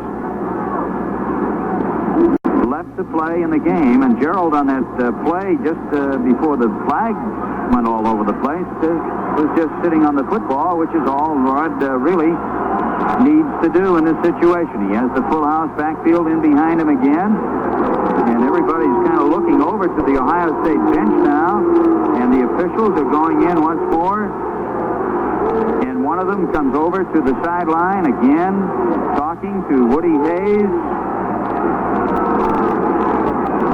and now going back out. Almost any place Woody goes on a football field anymore, it's almost like a media event. He's got two cameramen on him right now. Well, the ball back there at the 30-yard line. It, I believe, is going to be second down on that personal foul, and that's the case. They had not changed it on the scoreboard clock, so it is second down and 25 yards to go. It cost them the down and the yardage, and now the clock is moving again. And it is down to a minute to play. And Gerald is in his count, and Rod sits on the football at the 29-yard line. Penn State is out of timeout, so now it's just a matter of watching the clock run off. That's right, and it's down to 49 seconds, but it is also third down, and of course you have 25 seconds here to get it going. Third down situation, 12-7. Ohio State is out in front of Penn State. It's at the 29-yard line of the Buckeyes, and the clock now down to 31 seconds. It is still moving along, the full house backfield. Rod Gerald sits on the ball again at the 29-yard line. So now we have fourth down, 25 yards to go. It says 17, 16, 15. It is counting down, and I don't think we're going to get off another play here in this game. As Woody Hayes is just looking over at the clock, it is 6, 5, 4, 3, 2, 1, and it is all over. And the Buckeyes of Ohio State have hung on to win a tough battle here today against Penn State. And it's great to see down on the field the kids who played in this game as they are out there shaking hands with each other. And what a battle this has been. That's the end of the game with the score Ohio State 12 and Penn State 7. And we'll return with a final summary after this from Capital Financial Services. When you need to borrow money, who do you turn to? Don't give it another thought. Turn to Capital. Just give us a call, answer a few credit-type questions, and we can start your application immediately. Before you know it, you can have that big stack of bills whittled down to a single monthly payment, and you can have a little extra to put away or to do something special with.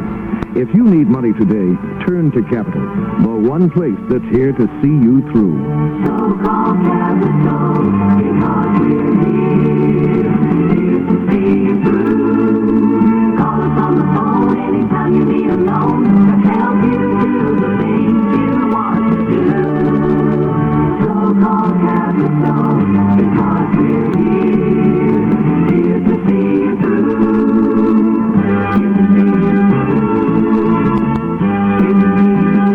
Check the white pages of your phone book for the nearest office of Capital Financial Services. Well, we're back here at University Park at Beaver Stadium. A record crowd has just seen Ohio State as they have defeated Penn State by a score of 12-7.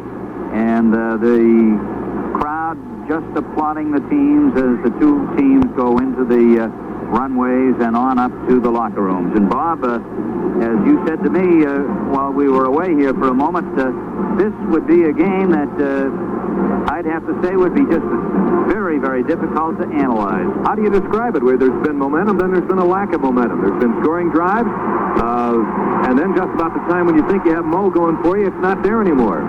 I think the blitzing line, or the linebackers, the 4 linebackers for Penn State might have given us a little more trouble than we expected. They were very active today.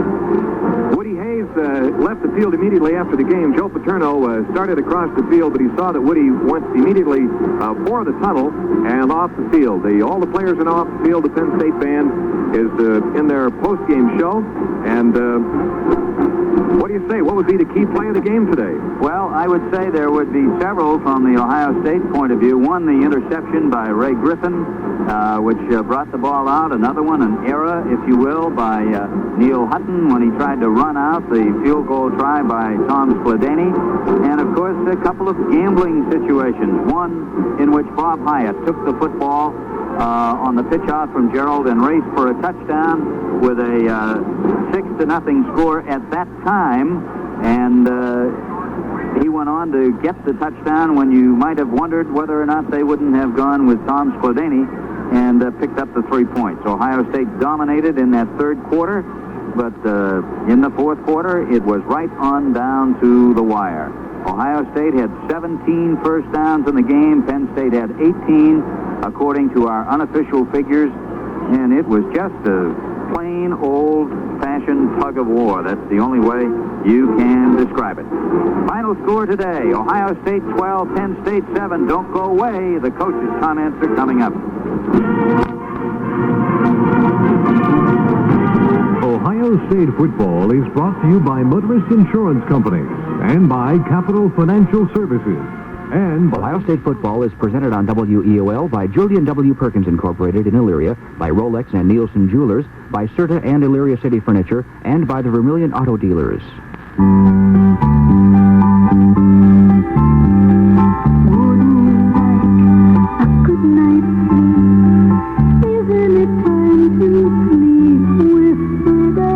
Tonight, don't give your back a hard time. Be firm with the Perfect Sleeper mattress by Serta. Only the Perfect Sleeper has the patented Serta liner bands and twin-edge design. Together with its matching foundation, Serta's beautiful Perfect Sleeper gives you 4 levels of firm support to treat your back to the firmness it needs, while giving you the luxurious comfort you like to help you sleep. All night. Every night. Tonight, sleep as you've never slept before. Isn't it time to be good to your back with a Perfect Sleeper by Serta? Get a good night's sleep with Serta Perfect Sleepers from Elyria City Furniture, 430 Overland Road in Elyria.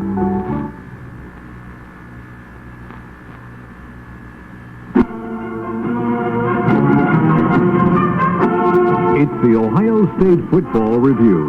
Members of the Buckeyes coaches staff will join us for a second look at today's game. The review of today's game is brought to you on the Ohio State Football Network by Motorist Insurance Companies and Capital Financial Services. The Ohio State Buckeyes are brought to you on WEOL by Nielsen Jewelers in Lorraine and Rolex Watches, by Elyria City Furniture and Serta, the Vermilion Auto Dealers, and by Julian W. Perkins Incorporated. We'll size up today's game in just 60 seconds. House or apartment you rent, and it'll add up to a lot. That's why Motorist Insurance has a special policy for people who rent that covers a lot. Furniture, furnishings, appliances, clothing, and personal property. It even provides extra living expenses if you're forced out because of fire or other insured damages. It's smart protection. Renter's insurance. Many kinds of insurance. Motorist insurance. You know us. Drive the Vermilion Auto Mile and see the Vermilion Auto Dealers for the greatest selection, excellent service facilities, most personalized service, and best values at the best prices. No gimmick selling, just hard, honest dealing. Conveniently located just off the new State Route 2, you'll like doing business with Kyle Buick and Pontiac, Scott and Ford Mercury, Sharpnack Chevrolet Oldsmobile, and Popovich AMC Jeep. The Vermilion Auto Dealers, all on Liberty Avenue in Vermilion.